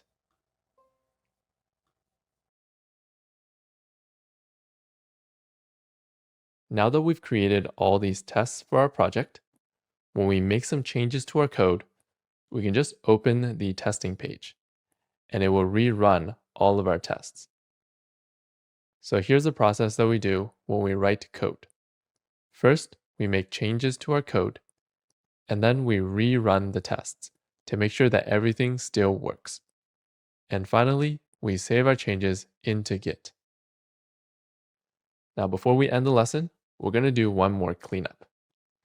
We'll go back to our code, and we'll open our files.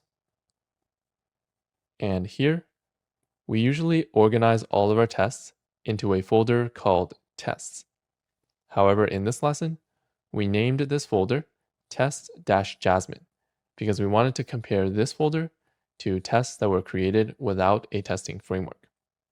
But now that the lesson's over, we're going to rename test-jasmine to just tests to make it more standard. First, we need to rename this folder up here. So we'll right-click, rename, and let's rename it to test-simple because this folder contains tests that were created without a framework. Let's press enter.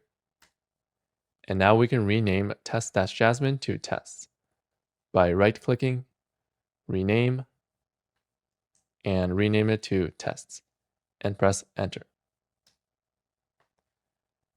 Another thing we can do is we're going to drag test-simple into the test folder so that all of our tests are contained in one folder.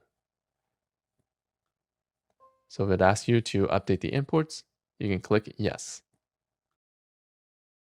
And we also need to open moneytest.js in the test-simple folder because it updated the imports, and then save this file.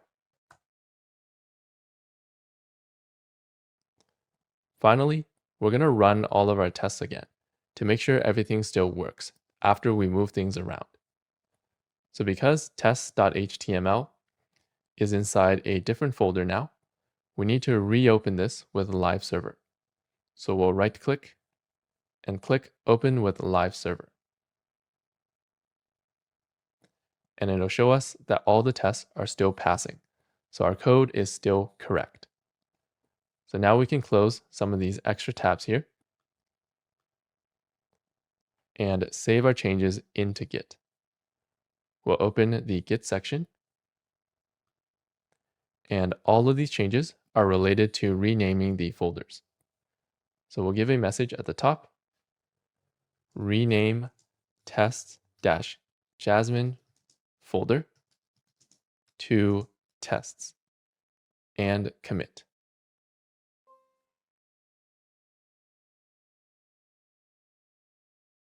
And that's the end of this lesson.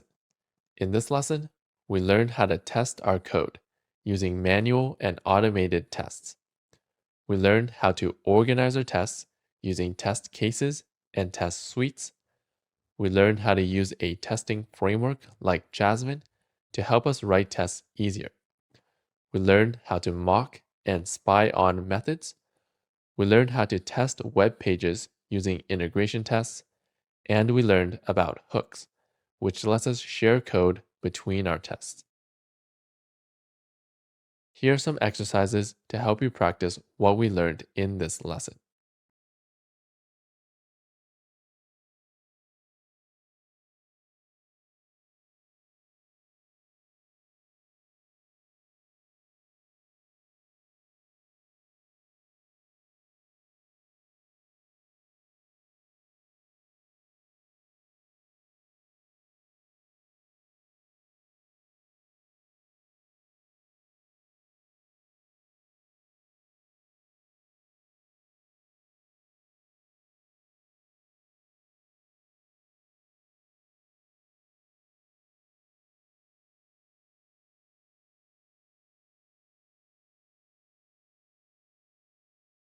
In the rest of this course, if you get an error in your project, but your code looks correct, you may have some bad data saved in local storage. To fix this, you can try running localstorage.clear in your console to remove everything from local storage, and then refresh the page. If you see an error like this, object, that means that you saved something directly into local storage, but you have to json.stringify it first. So check your code to make sure that you're always stringifying before saving to local storage, and then clear your local storage and refresh the page. In this lesson, we're going to learn object-oriented programming. Object-oriented programming, or OOP, is another style of programming. So it's another way that we write our code. It's useful to know because many programming languages use OOP. Now, how do we use object-oriented programming? Object-oriented programming is basically organizing our code into objects. Let's look at an example.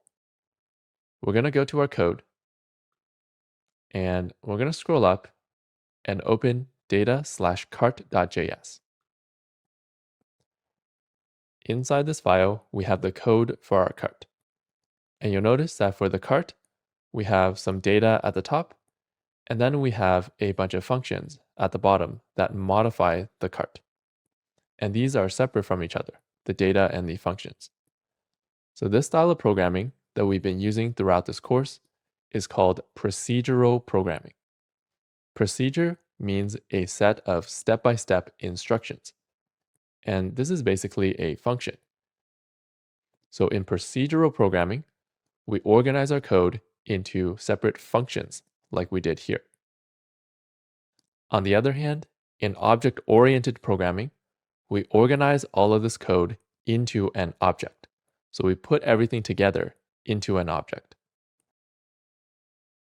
So let's do an example and convert this cart code into object-oriented programming.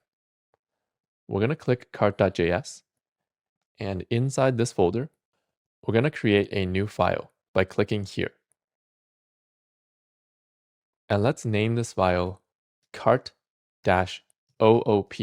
or object-oriented programming.js, and press enter. And now we're going to copy all of the code in cart into this new file.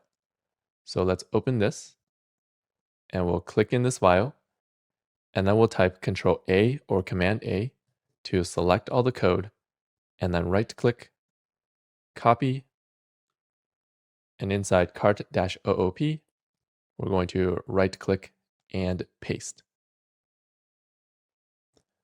And let's scroll back up to the top. And now to convert this code into object-oriented programming, we're going to group all the data and the functions together into an object. First, at the top, let's create an object that we can put all of these inside of. So we'll create a variable, const, let's call it cart equals an object. And now we're going to group our data and all of our functions into this object. So let's do it step by step, and we'll start with this cart variable. As a reminder, cart semicolon is actually a shortcut for cart equals undefined. To make things easier to understand, let's actually write this out in full instead of using the shortcut. So we'll type cart equals undefined. And now we're going to move this into the object. So we'll select this line, and then right-click, cut, and then inside the object, we're going to right-click and paste. Now, inside an object, we can't use the word export or let. So to move a variable into an object, we're going to convert it into a property and a value. So we'll remove these words, and then type cart and colon undefined, and remove the semicolon and replace it with a comma. So this is the same thing as cart equals undefined, but we move that value into an object. Now, one problem here is that if we access this cart property, we're going to do cart.cart, which can be a bit confusing. So let's actually rename this property to cart capital I items instead, to make it a bit more clear that this contains the items in the cart, or the products that are in the cart. Next, we're going to group all of our functions into this object as well. So let's create some new lines, and we're going to move this function inside here. So let's select this function, and then right-click, cut, and inside the object, we're going to right-click and paste. And again, we can't use the word export inside an object. So we're going to convert this into a property and value as well. So let's remove these words, and let's make the property name load from storage, and then we'll type a colon, and we'll make the value a function, brackets and curly brackets. So that's how we move a function into this object. Now make sure that you use a regular function syntax here and not an arrow function, and I'll explain why later in this lesson. Now, as a reminder, when we have a function inside an object, we call this a method. Also, JavaScript has a shortcut for methods called the shorthand method syntax. So instead of typing colon and function, we can actually just remove this code and just type brackets and curly brackets after the function name. And this is a shortcut for the code that we had before. Now, the code inside this function doesn't actually work anymore because cart was actually renamed to cart items. So we have to rename this variable. So instead of cart, we're going to do cart dot cart items to access this value. And same thing here, cart dot cart items, and here cart dot cart items. So this code works. However, we have a small problem here. If we change the name of the object up here, this code will no longer work. To solve this problem, JavaScript has a feature called this. This gives us the object that contains this function. So it gives us this outer object up here. So to improve our code, we're going to change from using a variable named cart to this. And here as well, this.cart items and this.cart items. So this will give us the outer object. And now this code will always work, and it doesn't matter what the variable name is. The last thing we're going to change in this function is we're currently loading from local storage cart. However, our original cart was also loading from local storage cart. So let's actually change this to cart-OOP so that we don't affect our original cart.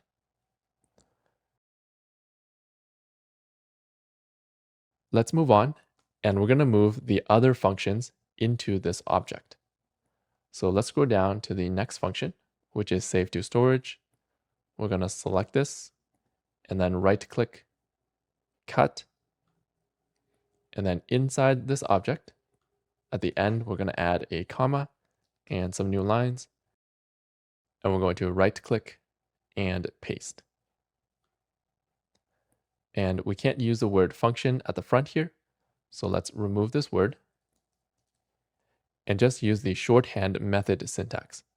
So this is a shortcut for :function. And here we're saving to local storage cart.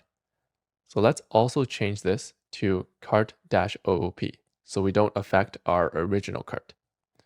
So we'll change it to cart-OOP. Another thing we need to change is that the cart was renamed to cart items.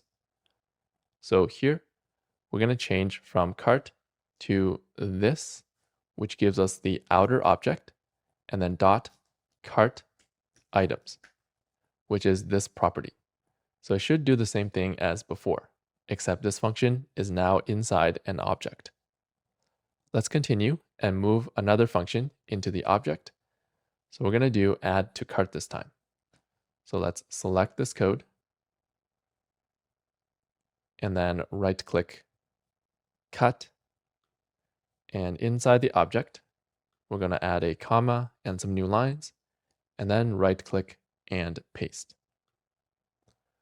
So again, instead of using export function, we're just going to remove this code and use the shorthand method syntax, which is a shortcut for this code.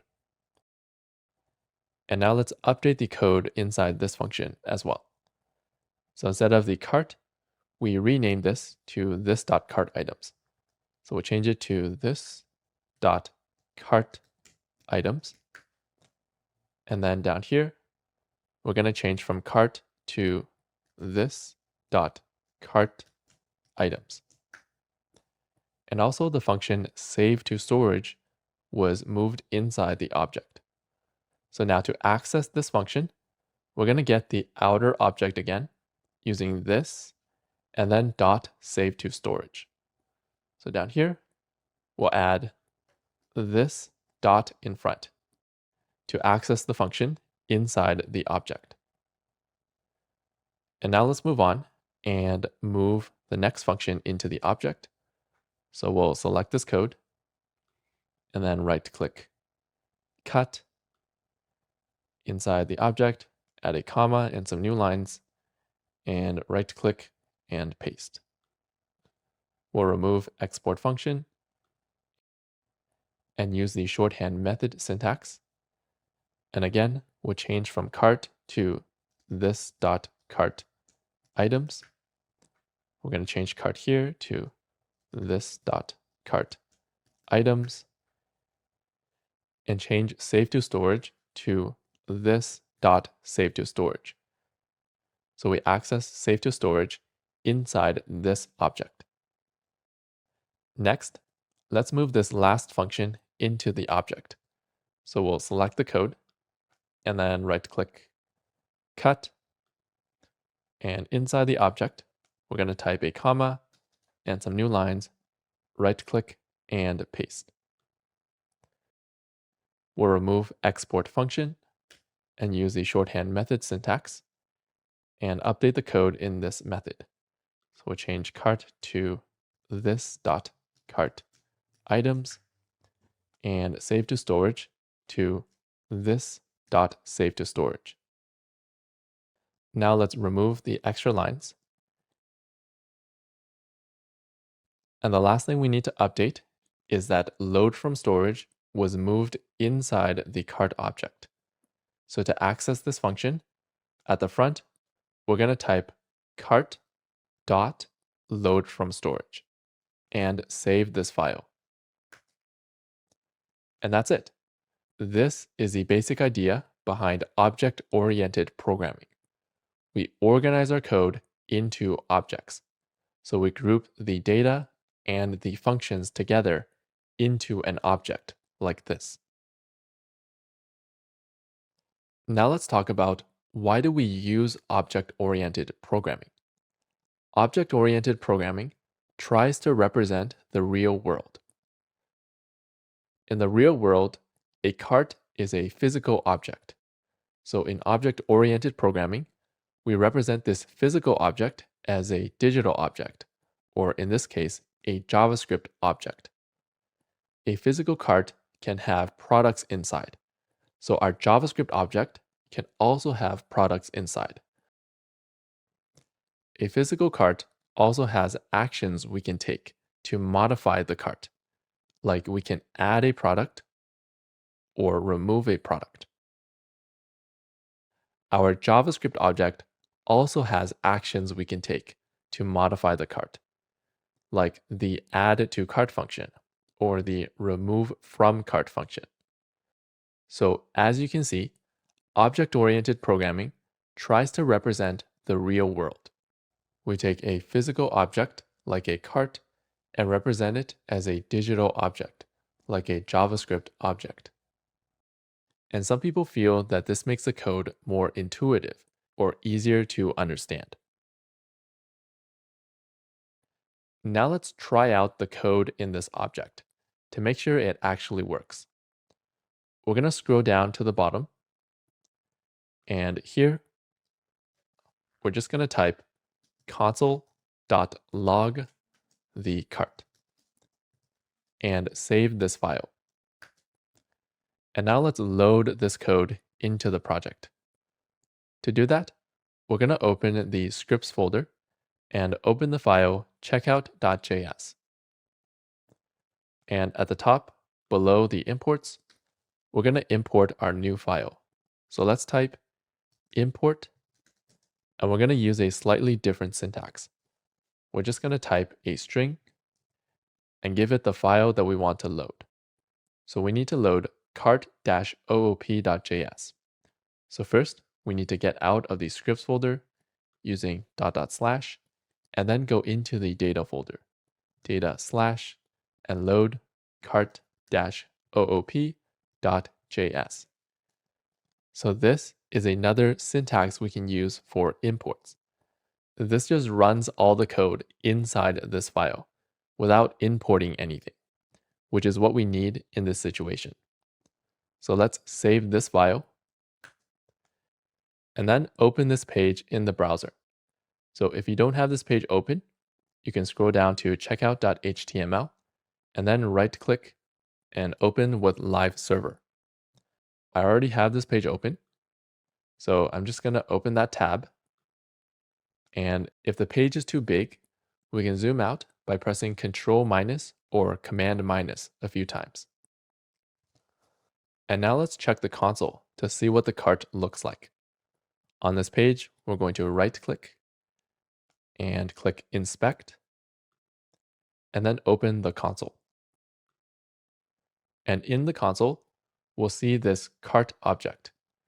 So inside this object, we have the data as well as all the functions for our cart, but it's grouped inside an object. And you'll see that the code still works the same as before. Cart items has the two default products. If we look at our code and open cart-oop, at the beginning, we run cart.load from storage. And then inside this function, if we scroll up, it will give the cart items this default cart with two products inside. And that's what we see in the console here. So we know that the code inside this object still works the same way as before.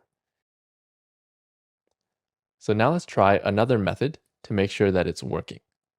So let's try using the add to cart method to add a product to the cart items up here. So we'll scroll down to the bottom, and then above console.log cart, we're going to call add to cart. Now add to cart was saved inside this cart object. So to access it, we're going to type cart dot add to cart and brackets. Now add to cart takes one parameter, which is a string, and this is the product ID that we want to add. So to find a product ID, we can go to the data folder and products.js. And then inside here, we have this list of products. So let's actually scroll down to the third product, which is right here. So this t-shirt product. And we're going to add this product ID to the cart. So let's select this ID. We're going to right click, copy, and then inside cart-oop, inside the string, we're going to right click and paste that product ID. And let's save. And let's check the console. So I'll open the console here. And now inside the cart object, if we expand it, cart items now has 3 products because we just added a new product to the cart. So this shows that all of the code is working the exact same way as before. We just organized it into an object. And that's object-oriented programming. Now that we're done with this example, let's remove these 2 lines of code and save. Next, another reason we use object-oriented programming is it's easy to create multiple objects. For example, the real Amazon.com has a feature called Amazon Business, where you can have a separate cart for your business purchases. So how do we create 2 separate carts in our code? With object-oriented programming, this is easy. We can just make a copy of the cart object. So we can scroll up in this code, and I'm just going to click this arrow here beside the cart variable to collapse this code. And to create a separate cart for business purchases, we're just going to select this code and then right click, copy, and at the bottom, right click and paste. And now we have 2 separate carts. So let's scroll up to the top of this second cart, which is right here. And we said that we wanted this cart for business purchases. So let's rename this to business, capital C, cart.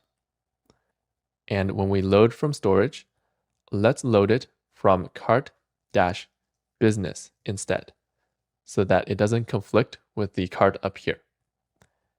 And if we scroll down, same thing in save to storage. Let's save this cart to cart-business. And finally, let's scroll down to the bottom. And here, instead of cart.load from storage, we're going to change this to business cart.load from storage. And that's it. we just created a completely separate cart simply by copying this object. So object-oriented programming makes it easy to create multiple objects. So now let's console.log both of these carts to see what they look like. We're going to scroll to the bottom, and here we're going to console.log the cart and console.log the business cart and save. And if we open the console for the checkout page, it will show us that we have two carts. The regular cart has 3 products inside, and the business cart has 2 products inside. And these are just the default products that we get when we first load the cart. So you can see that these 2 carts are completely separate from each other. In the real world, we can have 2 physical carts that are completely separate from each other. And in programming, we can also have 2 carts that are completely separate from each other by simply making a copy of the object. So again, object-oriented programming tries to represent the real world. Now, currently, there's an obvious problem with how we're creating multiple objects, which is we're copy-pasting a lot of code. And this can make our code messy and hard to manage. So now we're going to make our code cleaner by using a function to create multiple objects. So first, let's delete this business card that we copy-pasted. So we're going to select this object, and then up to here, the business card, we're going to remove it. And now instead of copy-pasting this object, we're going to use a function to generate these objects. So at the top of this file, let's create a new function, and we'll name it C cart, brackets and curly brackets. So by the way, in object-oriented programming, a naming convention is to use Pascal case for things that create or generate objects. In Pascal case, we start every word with a capital, including the first word. So that's why we started cart with a C. Now inside this function, we're going to create cart objects. So let's actually move this object into the function so we can create it using the function. So we're going to select this object to here, and then we'll right-click and cut, and then move it into the function by clicking in the function and then right-click and paste. So now every time we run this function, it will generate a new cart object. And we don't have to copy paste this code over and over to create multiple objects. So at the bottom, I'm going to click this arrow to collapse this object for now. And at the bottom of this function, we're going to return this cart object so we can use it outside the function. Okay, now let's give this a try, and we'll use this function to generate cart objects. So first, let's create the normal cart using const cart, make it equal, and we'll run this function to generate an object. C cart and brackets. And let's generate another object using the function, using const, and we'll name it business cart equals C cart and brackets. And we'll still load from storage for both of these, and then console log both of these. So basically, instead of copy pasting all the time, we're going to use a function to generate objects. So now let's save and then open the console. And now we have 2 cart objects again. However, now both of these carts have 3 products inside. But before, the regular cart had 3 products and the business cart had 2 products. So what happened? If we go back to our code and look inside this cart object, you'll notice that we're loading from the same key in local storage, which is cart-OOP. That means every cart that we generate will be getting its data from the same place in local storage. So to fix this, we're going to replace cart-OOP with a parameter, so different carts can use a different key in local storage. So at the top, let's create a parameter called local storage key. And then instead of using the same string every time, we're going to use the parameter local storage key. And the same thing for save to storage. Instead of saving to the same key every time, we're going to replace this with the parameter local storage key. And finally, when we run this function at the bottom here, we need to give the function a local storage key. So for our regular cart, let's use the string cart-OOP. And for the business cart, we can use a different key, like the string cart-business. So now these two carts will load from different keys in local storage, and they can have different data. So let's save, and then check the console. And now our regular cart has 3 products, and our business cart has 2 products like before. So let's go back to our code.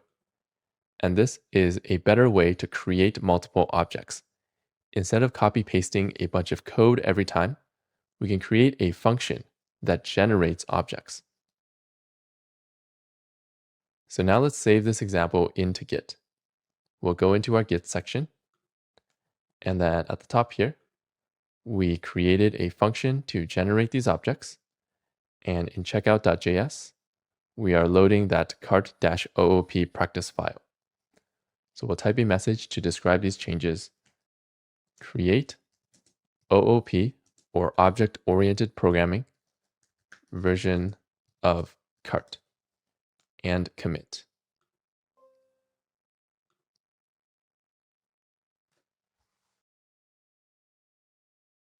Next, we're going to learn an even better way to generate objects. Object-oriented programming has a feature called a class.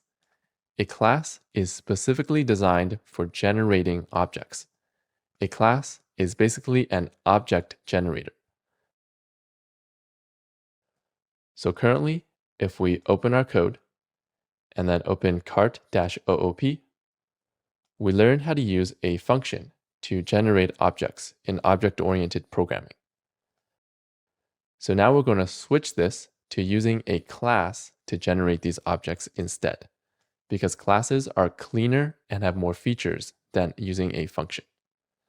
So first, let's create a new file for learning classes.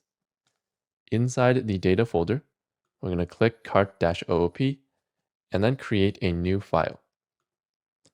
And we'll name this file cart-class.js and press enter. So first, let's copy over all the code so we can compare it. We're going to open cart-OOP, click this file, and then press Ctrl A or Command A to select the code, and right-click, copy, and in cart-class, we're going to right-click and paste. And we'll scroll to the top, and at the top, we're going to create our first class using the word class. And now we're going to give a name to this class. So let's name it the same as here. Capital C, cart, and then curly brackets. As a reminder, a naming convention is to use Pascal case for things that generate objects. So that's why we start this cart with a capital C. So this is a class. A class is basically an object generator. So now inside the class, we're going to put the properties and methods that we want for each object that we generate. So here we have our properties and methods. We're just going to move them into the class. So first, let's select the cart items property. We're going to right-click, cut, and then move it into the class by clicking in here and then right-click and paste. And classes use a slightly different syntax than objects. So to create a property called cart items, we're going to type the property name, and instead of a colon, we're just going to make it equal to undefined. And instead of a comma at the end, we're going to put a semicolon. So that's how we add a property to a class. And now every object that we generate will have this property, just like we did before. Next, let's move the methods into the class. So we'll delete these lines for now, and we'll move load from storage. So we'll select this method, and then right-click and cut. And inside the class, we're going to move it by right-clicking and paste. And classes use a slightly different syntax to create methods as well. So instead of having a comma at the end, we can just remove it. And every object that we generate will now have this method. So now let's move the rest of the methods into this class. We're going to scroll down and we'll move save to storage. So we'll select the method and right-click, cut, and at the bottom of the class, we're going to right-click and paste, and remove the comma at the end. Same with add to cart. We'll select this method, and then right-click, cut, and inside the bottom of the class, we're going to right-click and paste, and remove the comma at the end, as well as remove from cart. So we'll select this method, right-click, cut, and at the bottom of the class, right-click and paste, and remove the comma at the end.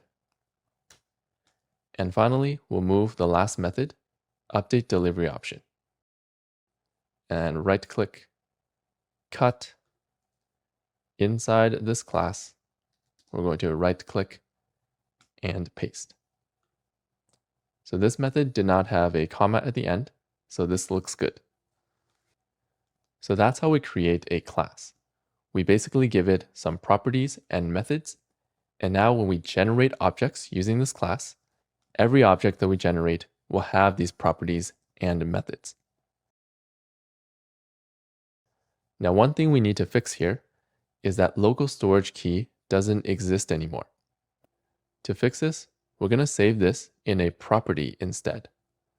So at the top, we're going to give a new property to every object that we generate called local storage key, and make it equal to undefined to start.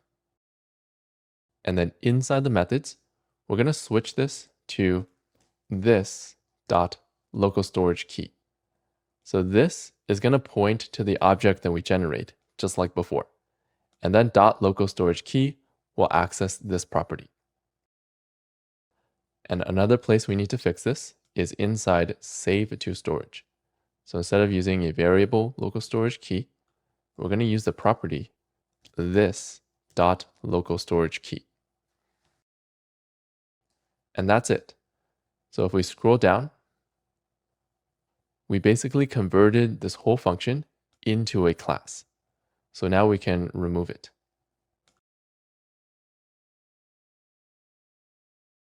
And the final step here is, now that we have this class, let's use it to generate these two objects again.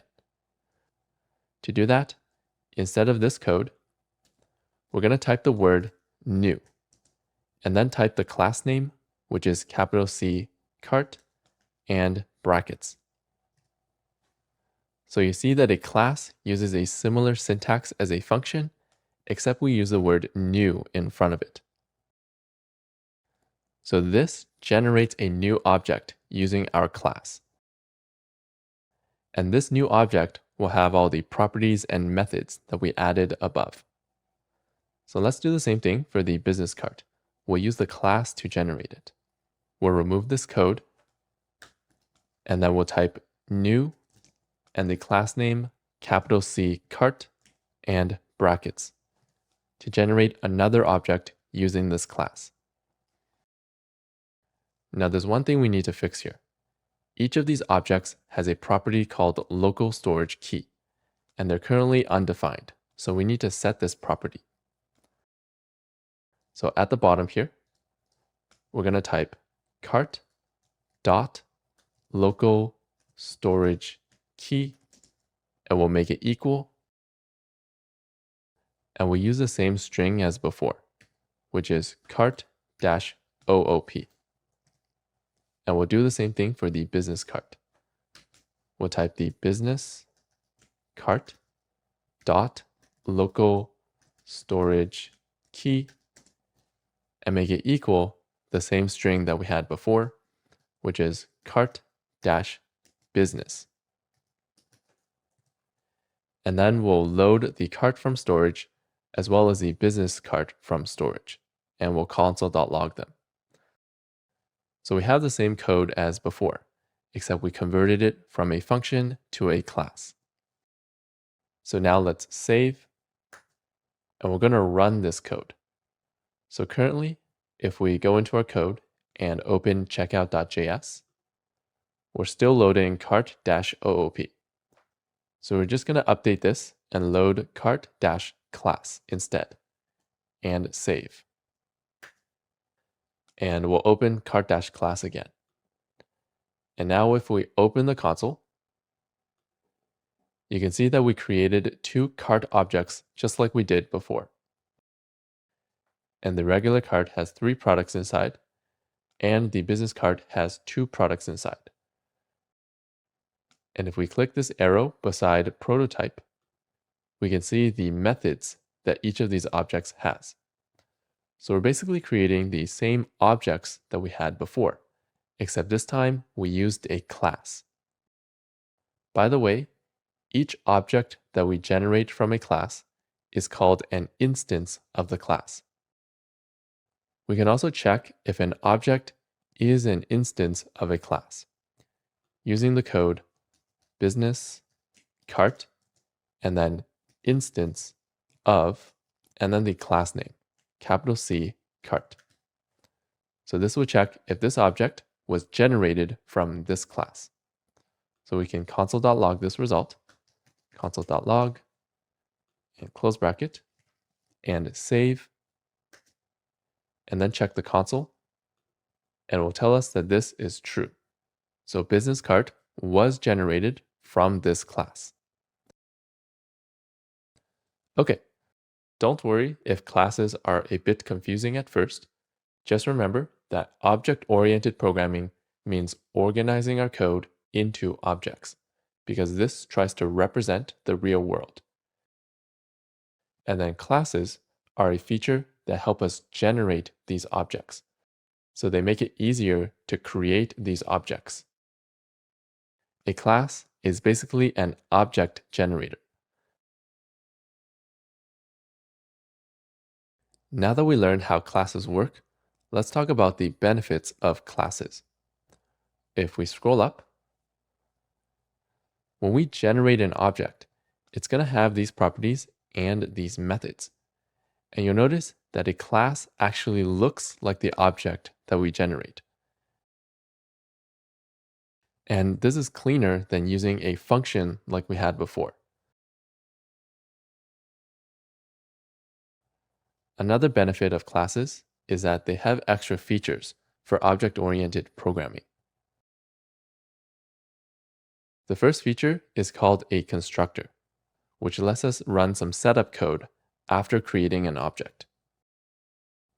So if we scroll down in our code, you'll notice that after we create these objects, we run some setup code. A constructor lets us put this setup code inside the class. And this makes our code cleaner because we can group everything together inside the class. To create a constructor, we're going to scroll up in the class. And below these properties, we're going to create a new method called constructor, brackets and curly brackets. So the constructor method works like a normal method. We can put code inside and it will run the code. But the special thing about the constructor is that when we generate an object, it will run this constructor automatically. So this is a great place to put our setup code. So let's scroll down to the bottom. And here, instead of running the setup code outside the class, we're just going to move this into the class and into the constructor. So we'll select this code and then right-click, cut, and scroll to the top. And inside the constructor, we're going to right-click and paste. So now, after we create an object, it will run the code in the constructor and set up the object. So there's a few things that we need to fix here. The first thing is each object that we create is going to run the constructor. So we only need one of each of these lines. So let's remove the setup for the business card.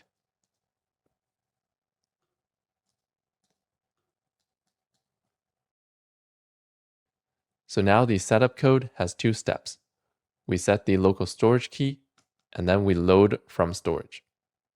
The next problem is that the object that we create is not going to be called cart every time. To solve this, we can replace cart with this. And here as well, this.load from storage. So as a reminder, this points to the object that we generate. So whatever object that we generate, we're going to get its local storage key and set it, and we're going to get its load from storage method and run that method.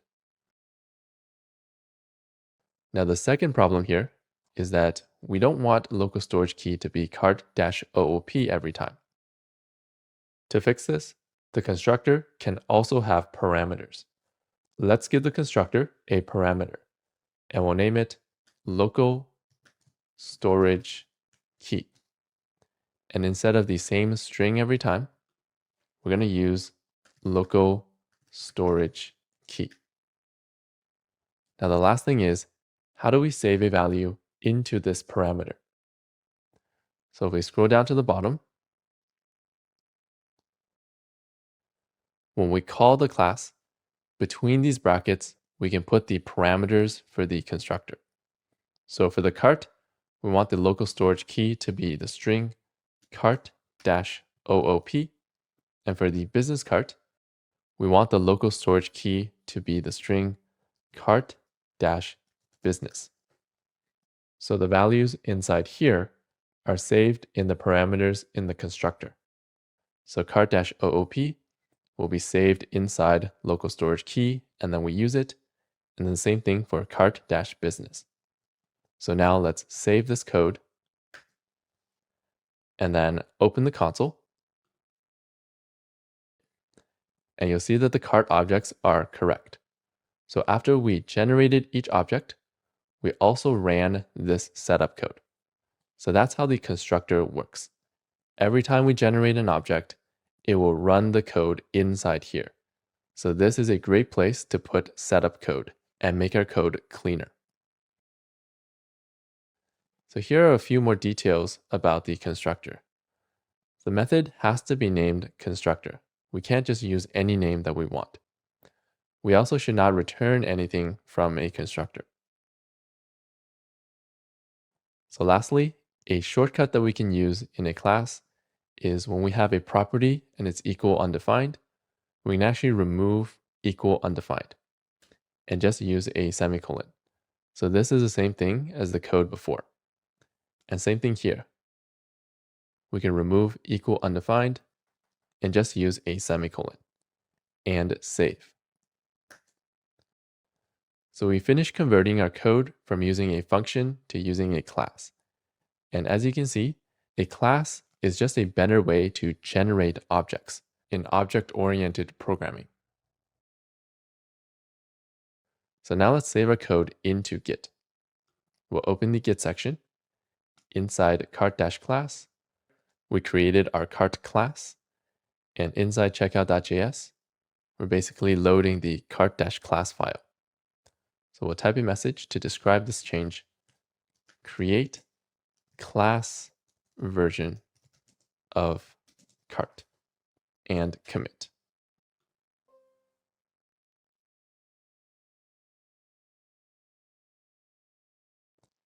Next, we're going to learn an important feature of classes called private properties and methods. So let's open our code again and open cart-class. And you'll see that this class has a property called local storage key. So this property is useful inside the class, but it's not really meant to be used outside the class. For example, at the bottom here, we could take this object, cart, and then change the local storage key using dot local storage key equals something else. Now, this is a problem because it will mess up how this object works, and it will start saving to a different local storage key. So this is a common problem in programming, where if you're working on a team, somebody might accidentally change properties that they're not supposed to. To prevent this, classes let us make a property or a method private, which means it can only be accessed inside the class. So let's remove this line and scroll up. And to make local storage key private, we're just going to add a number sign in front, or a hash. And also, whenever we access this property inside the class, we're going to add the hash in front. So we'll type this dot hash local storage key, this dot hash local storage key, and inside save to storage, this dot hash local storage key. So this is called a private property. This means it can only be used inside this class or inside these curly brackets. It cannot be used outside the class. A property without a hash in front is called a public property, meaning it can be accessed anywhere. So now let's save and open the console. And the code still works. So we made this property private, and we're able to access it inside the class. So now let's try accessing this property outside the class to see what happens. We're going to scroll down, and we're going to try to access cart dot hash local storage key and change it to something else like test and save. And if we open our console, you'll see that when we try to access a private property here, it will give us a syntax error saying this is a private field. And by the way, a field is the same thing as a property. So that's how a private property works. It prevents us from accessing this property outside the object and messing it up. We can also have private methods. So let's remove this line and scroll up. And the method load from storage should also only be used inside this class. There's really no reason for code outside to be calling load from storage. So to make our code safer, we're going to make this a private method. To make a method private, we're going to do the same thing. In front of the method, we're going to add a number sign or a hash. And we're going to update the rest of our code. So we're going to do this dot hash load from storage. And now we can save and check the console to make sure that everything is still working. So everything still looks good because we're only using this private method inside this class. So a class lets us create private properties and methods. And this is useful on a bigger project where people might not be sure which properties and methods they're supposed to use outside the class and which ones to avoid. So now let's save our changes into Git. We'll go into the Git section, and inside here, we made local storage key and load from storage private. we'll create a message to describe these changes. Make local storage key and load from storage private and commit.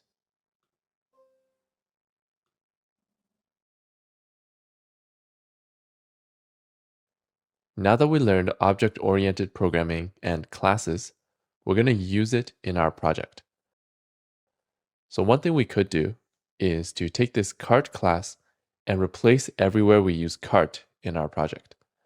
However, we use cart in a lot of places, and this would take too much time. So I'm going to leave replacing the cart as a challenge exercise. Instead, we're going to work on the home page. So first, let's go back to our code, and we're going to open checkout.js, and we're just going to comment out this import because we're just using this file for practice. So let's save this, and then let's open the checkout page. So I already have it open. If you don't have it open, you can right-click checkout.html and open with live server. On the checkout page, we're going to click this icon in the top left to go to the home page. On this page, we have a list of products here. And the code for these products is, if we go back to VS Code, and on the left side, we're going to open data/products.js. So here is the code or the data for all the products on the homepage. And you'll notice that each product is an object. We're going to learn a technique called converting an object into a class. So what this means is, instead of using regular objects in this array, we're going to use a class to generate these objects.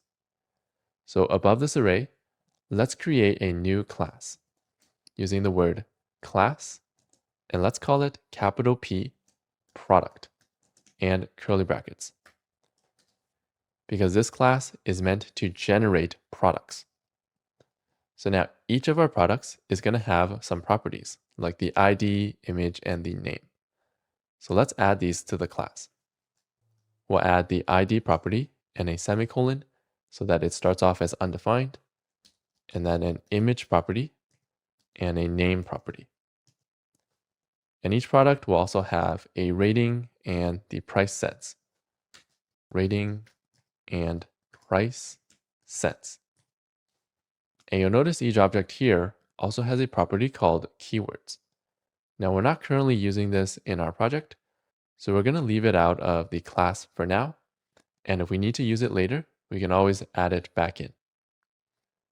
So now we have all the properties that we want for each product.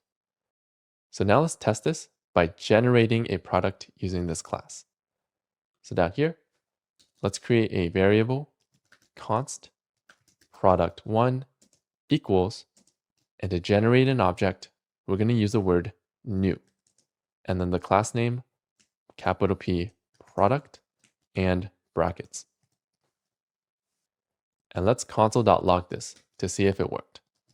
Console.log product1 and save. So now we're going to open the web page and then open the console. So right click and inspect and open the console.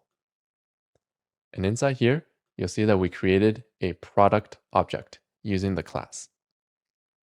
So right now, all of these properties are undefined. So now let's set the values of these properties. We'll go back to our code. Don't follow along here, but one way to set these properties is to access them outside the class.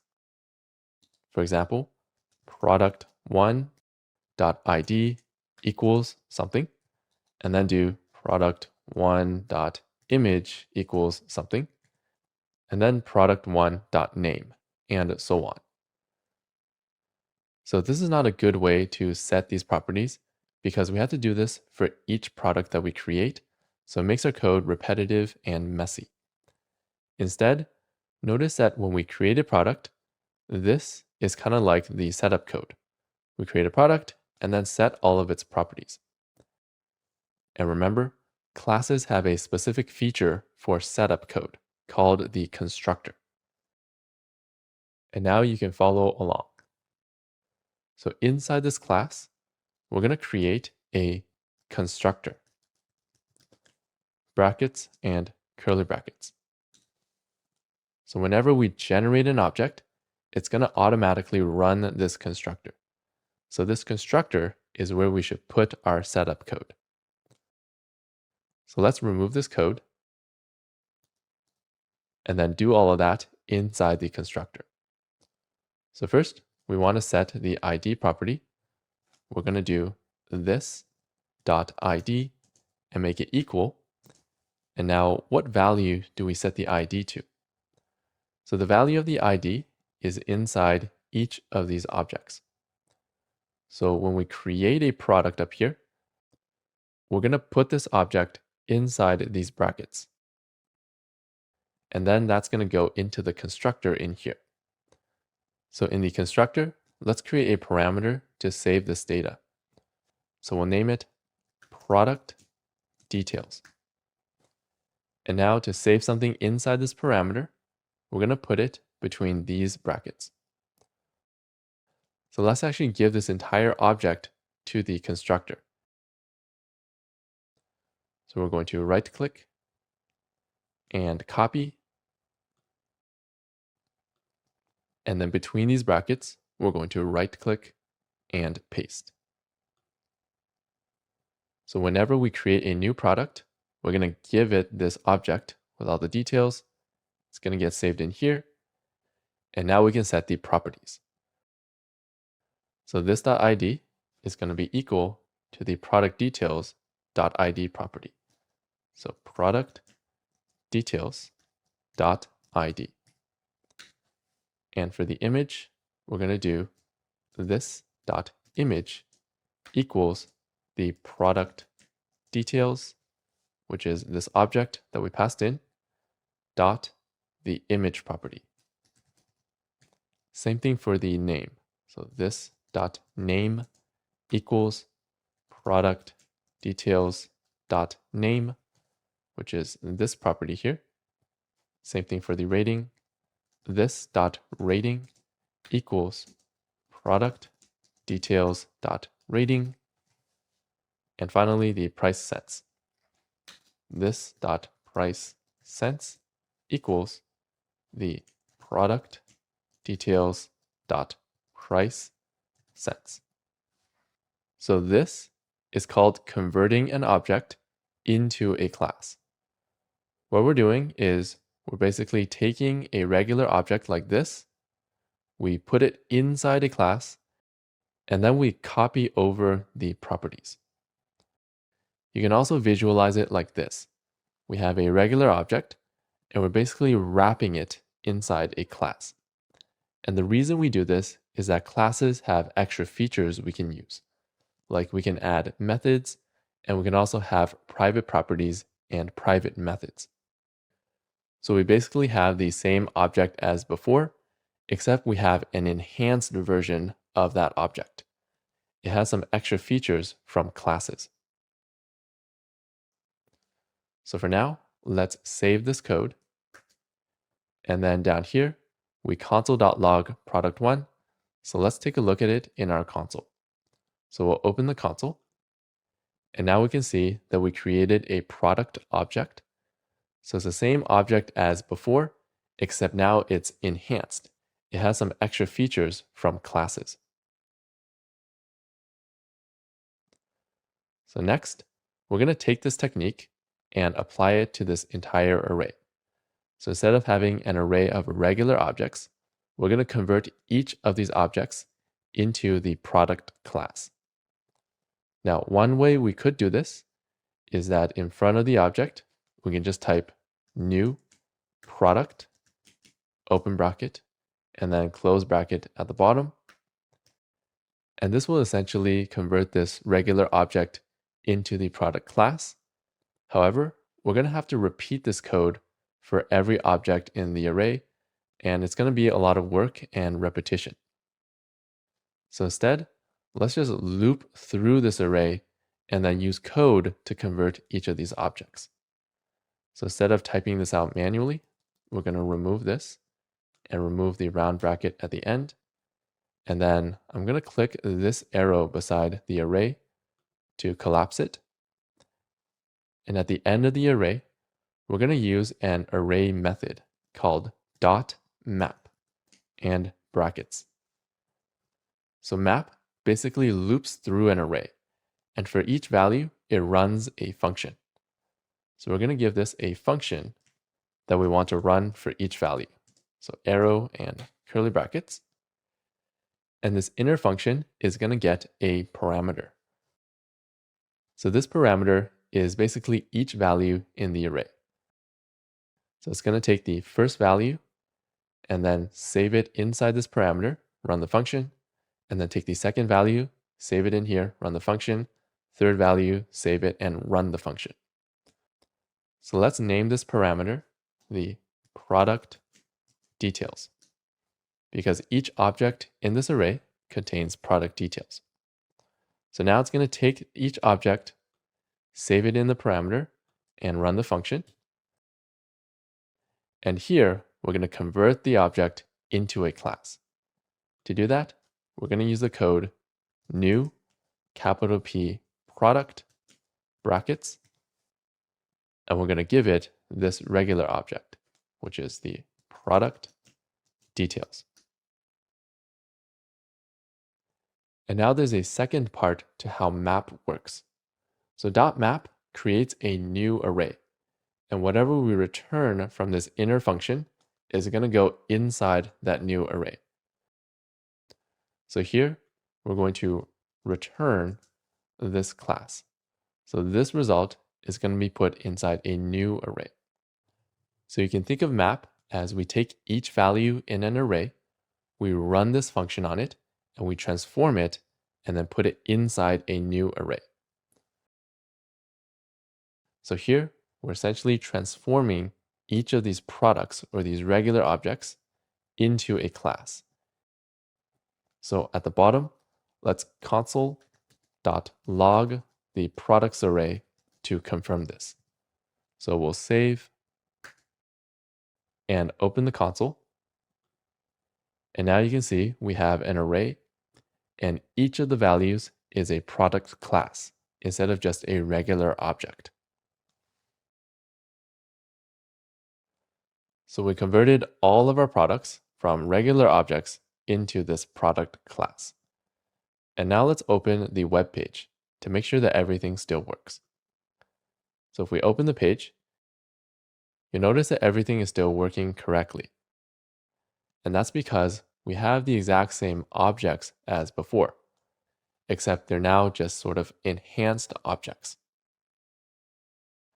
Next, let's use those extra features of classes to simplify our code for this page. We'll go back to our code, and on the left side, let's open amazon.js. So this is the code that creates the home page. So in here, we're going to scroll down until we see the rating section, where we calculate the stars and the rating count. So notice that inside our HTML, we're constructing this URL here for the number of stars a product has, and we're also creating the price that we want to display on the page. Now, instead of doing this all in the HTML, our code would be cleaner if we moved this logic into our class, because we want to group this related code together. So let's use the features of classes to make this code a little bit cleaner. We'll open products.js, and we'll scroll up to the product class. And inside here, let's add some methods for calculating the stars and the price. So we're going to add a method and call it get stars URL brackets and curly brackets. And let's create another method called get price brackets and curly brackets. And now we're going to move the code from our HTML into this class. So we'll open amazon.js. And then here, we're creating the URL of the stars. So let's actually select all this code and right-click, copy, and inside products.js, inside get stars URL, we're going to right-click and paste. And this is going to be a string. So at the front, let's add a backtick. So we're going to use a template string because we're going to insert a value inside. And at the end, we'll add another backtick. So now that we created the string, we're going to return it from this method. So return and semicolon at the end. And one thing we need to fix is that product is not defined anywhere. So to get the rating property of whatever object this is, we're going to use this .ratings.stars. So now each product is able to construct its own stars URL here. So let's save this file. And then inside amazon.js, instead of doing this calculation directly inside the HTML, we're going to delete it and we're going to insert the product.get stars URL method and brackets. So you'll notice that we have the same product object as before, but now it's sort of an enhanced product. We can add methods to group related code together and make our code cleaner. Let's do the same thing with the price down here. We're going to calculate this using the method instead of directly in the HTML. So we're going to select this code and then right-click, copy, inside products.js, inside the getPrice method, we're going to right-click and paste. And again, we want to return the price as a string. So at the front, we'll create a template string because we're inserting a value, and at the back, a template string or a backtick. And we're going to return this from the method. And another thing we need to fix is that product is undefined. So to get the price sense property, we're going to use this .price sense. Now, one extra thing we need to do here is that we're using the format currency function, but we didn't import it. So we're going to scroll to the top and import format currency. Import curly brackets, the format currency function from a string. And here we're going to locate this function. So we're inside the data folder. We need to get out of the data folder using .. and then go into the scripts folder, into the utils folder, and load money.js. So scripts/utils/money.js, and save this file. So now we have two methods that will simplify our code. We'll open amazon.js, and instead of calculating the price inside the HTML, we're going to remove this and then insert the product.getPrice method and brackets.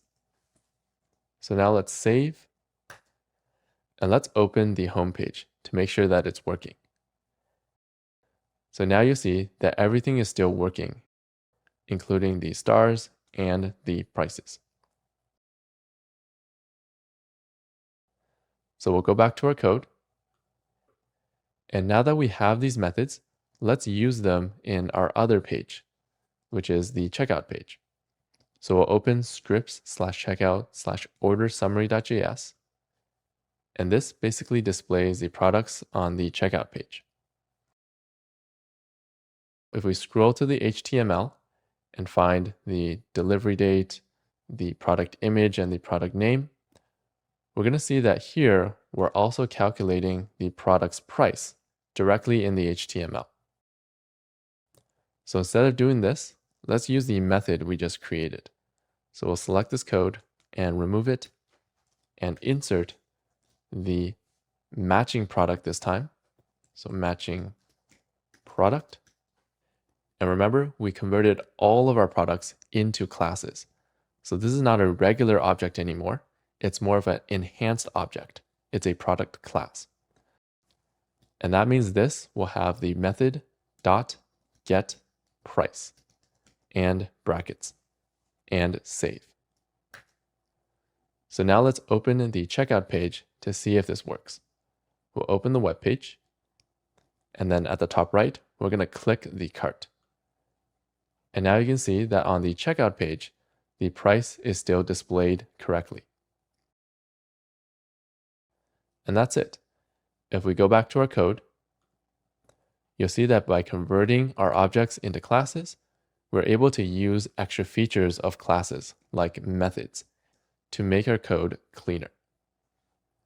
So now let's make sure that all of our tests are passing. We'll go to the left and scroll down, and we're going to open test.html in the browser. So if you don't have it open, you can right click and open with live server. But for me, I already have it open. So I'm going to open the test page, and all of our tests are still passing. So our code is still correct. And now let's save our changes into Git. We'll open the Git section, and in products.js, we created the products class, and at the bottom, we converted all of our objects into the products class. So actually, one thing I forgot to do is to clean up these console.logs. So let's do that right now. We're going to open our code and go into products.js. And we'll scroll down right after the product class. And let's remove this product one because it was just an example. And we'll also remove the console.log products at the end. And save. So now if we go back into Git and open products.js, we just have the code where we convert our objects into a class. In amazon.js, we use the feature of classes called methods to make our code cleaner. In checkout.js, we stop loading our cart class practice file. And in ordersummary.js, we also used a method to make our code cleaner. So now let's create a message to describe these changes. Convert products into classes and commit.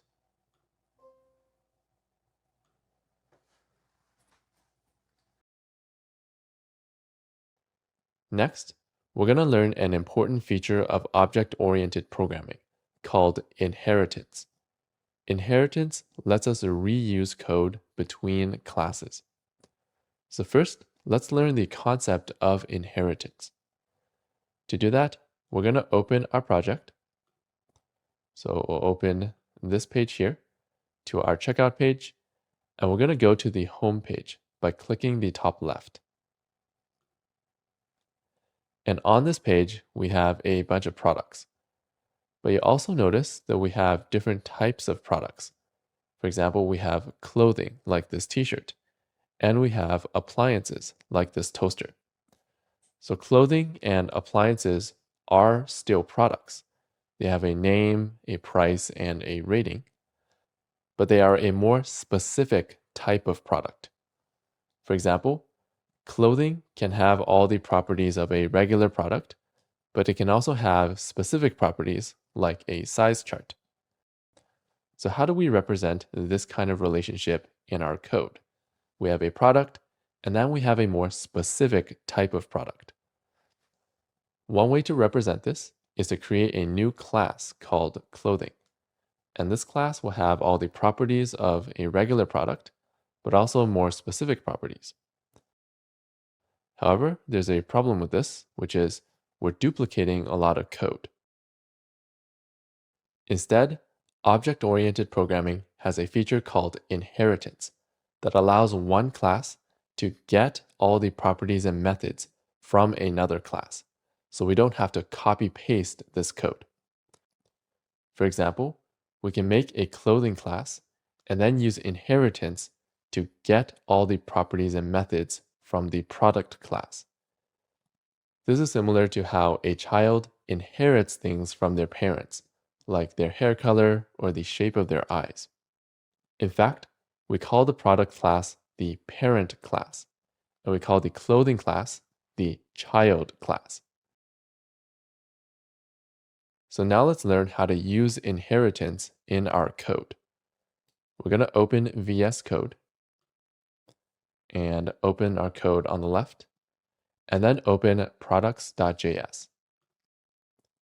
And we're going to scroll to the product class, and then below this class, we're going to create a more specific type of product called class and capital C clothing and curly brackets. So we said that clothing is just a specific type of product. So that means clothing should have all the properties and methods of a product. So first, let's inherit all these properties and methods into the clothing class. To use inheritance, after the class name, we're going to use the word extends. And then we're going to give it the class that we want to inherit from, which is the product class above. So this means that clothing will get all the properties and methods of this class, or it will inherit all the properties and methods. To demonstrate this, let's leave this empty and create a new clothing object. So down here, let's create a variable first using const, and we'll name it a t-shirt. Make it equal, and we'll generate a new clothing object. To do that, we'll use the word new, capital C clothing, and brackets. And next, we're going to expand the products array, and we're going to give the product details to this class.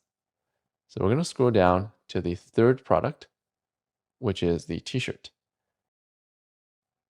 And we're going to select this object and then right click, copy, and scroll up.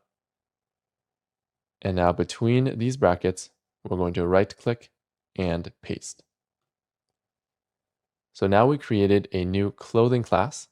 We gave it all the data that it needs.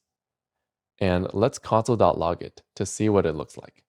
So down here, we're going to console.log brackets and the variable name, which is t-shirt. So here, t-shirt, and save. And now let's open the console. So we'll open our web page, and then on this page, we're going to right click, inspect, and open the console. And you'll see that we created a new clothing object. And if we open it, you'll see that this has the same properties as the product class. So this inherited all the properties from product. So let's see if we inherited the methods as well. We'll go to our code, and let's try the method getPrice. So we'll console.log t-shirt.getPrice and brackets and save. And now if we open the console again, you'll see that getPrice also works. So clothing inherited the methods from product as well. So even though this is empty, this class gets or inherits all the properties and methods of product. So we use inheritance when we have one class, which is a more specific type of another class. For example, clothing is a more specific type of product.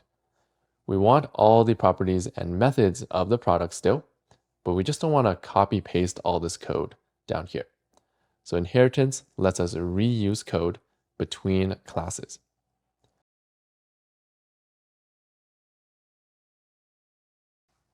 So now that we have this clothing class, we can add properties and methods that are more specific to clothing. For example, clothing can have a size chart. So for convenience, inside this t-shirt object, I've actually added a size chart link. So let's add this to our clothing class. So up here, we're going to add a property, size chart link. And now to set this value, we're going to use the constructor like we did before. So down here, we're going to use a constructor, brackets and curly brackets. And we're going to give this a parameter called product details.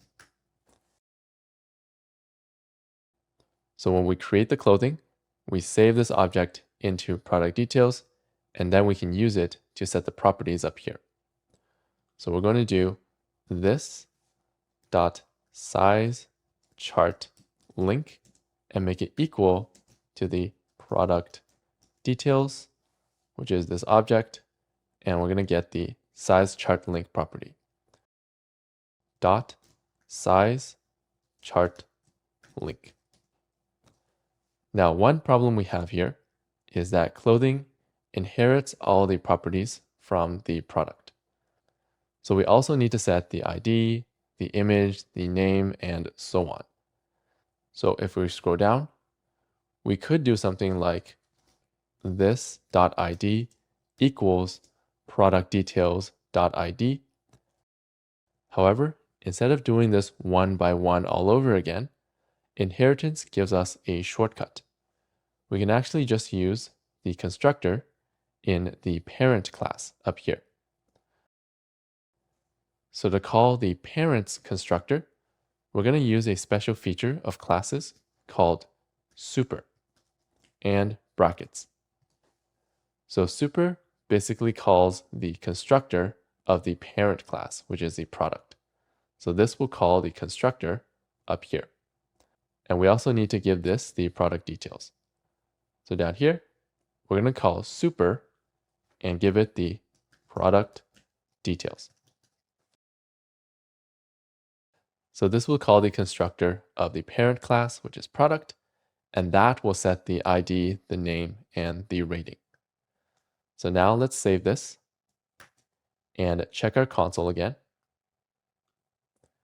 and open up the clothing object, and you'll see that now we have a size chart link property. So that's how inheritance works. A class can get or inherit all the properties and methods of another class and reuse that code. And this class can also have more specific properties and methods, like a size chart link. One last thing to know is that if we don't create a constructor, by default, it will run the parents constructor. So that's why when this class was empty, the code still worked.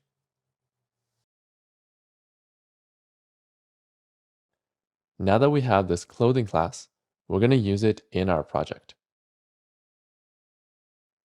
So right now, if we scroll down to our products array, we converted all of these into a product class. However, we're going to convert some of them, like the t-shirt, into a clothing class instead to make it more specific. So how do we know which objects to convert into a product and which ones to convert into clothing? To help us do that, I included a property called type. So type tells us which class we should use when we're converting this into a class. This is sometimes called a discriminator property. It tells us which class we should convert this to. So we're going to go down to the bottom of this code. So I'm going to do a trick here. I'm going to scroll up to the products array and click this arrow to collapse it. And then at the bottom, we're going to use that type property to decide which class to use. So inside this function, we're going to use an if statement, brackets and curly brackets. And inside, we're going to check the type property, product details dot type. And we'll check if it is equal to the string clothing. If it is equal to clothing, we're going to convert this object into a clothing class instead. So let's return new capital C clothing and brackets. And we're going to give the constructor product details. So now our array will contain a mix of regular products and clothing. Next, for each of our clothing, we're going to display the size chart link on the page. But first, let's make sure that we have this image here, the clothing size chart. So if we go into our images folder, you might see the image here called clothing size chart.png, but currently I don't have this, so I need to download this first. To do that, we're going to click this link in the description,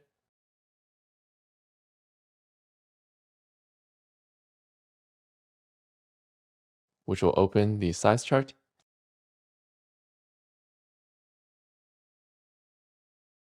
And then on this image, we're going to right click, save image as, and then find the folder that contains all our code. So for me, it's on the desktop, inside the JavaScript Amazon project, and inside the images folder.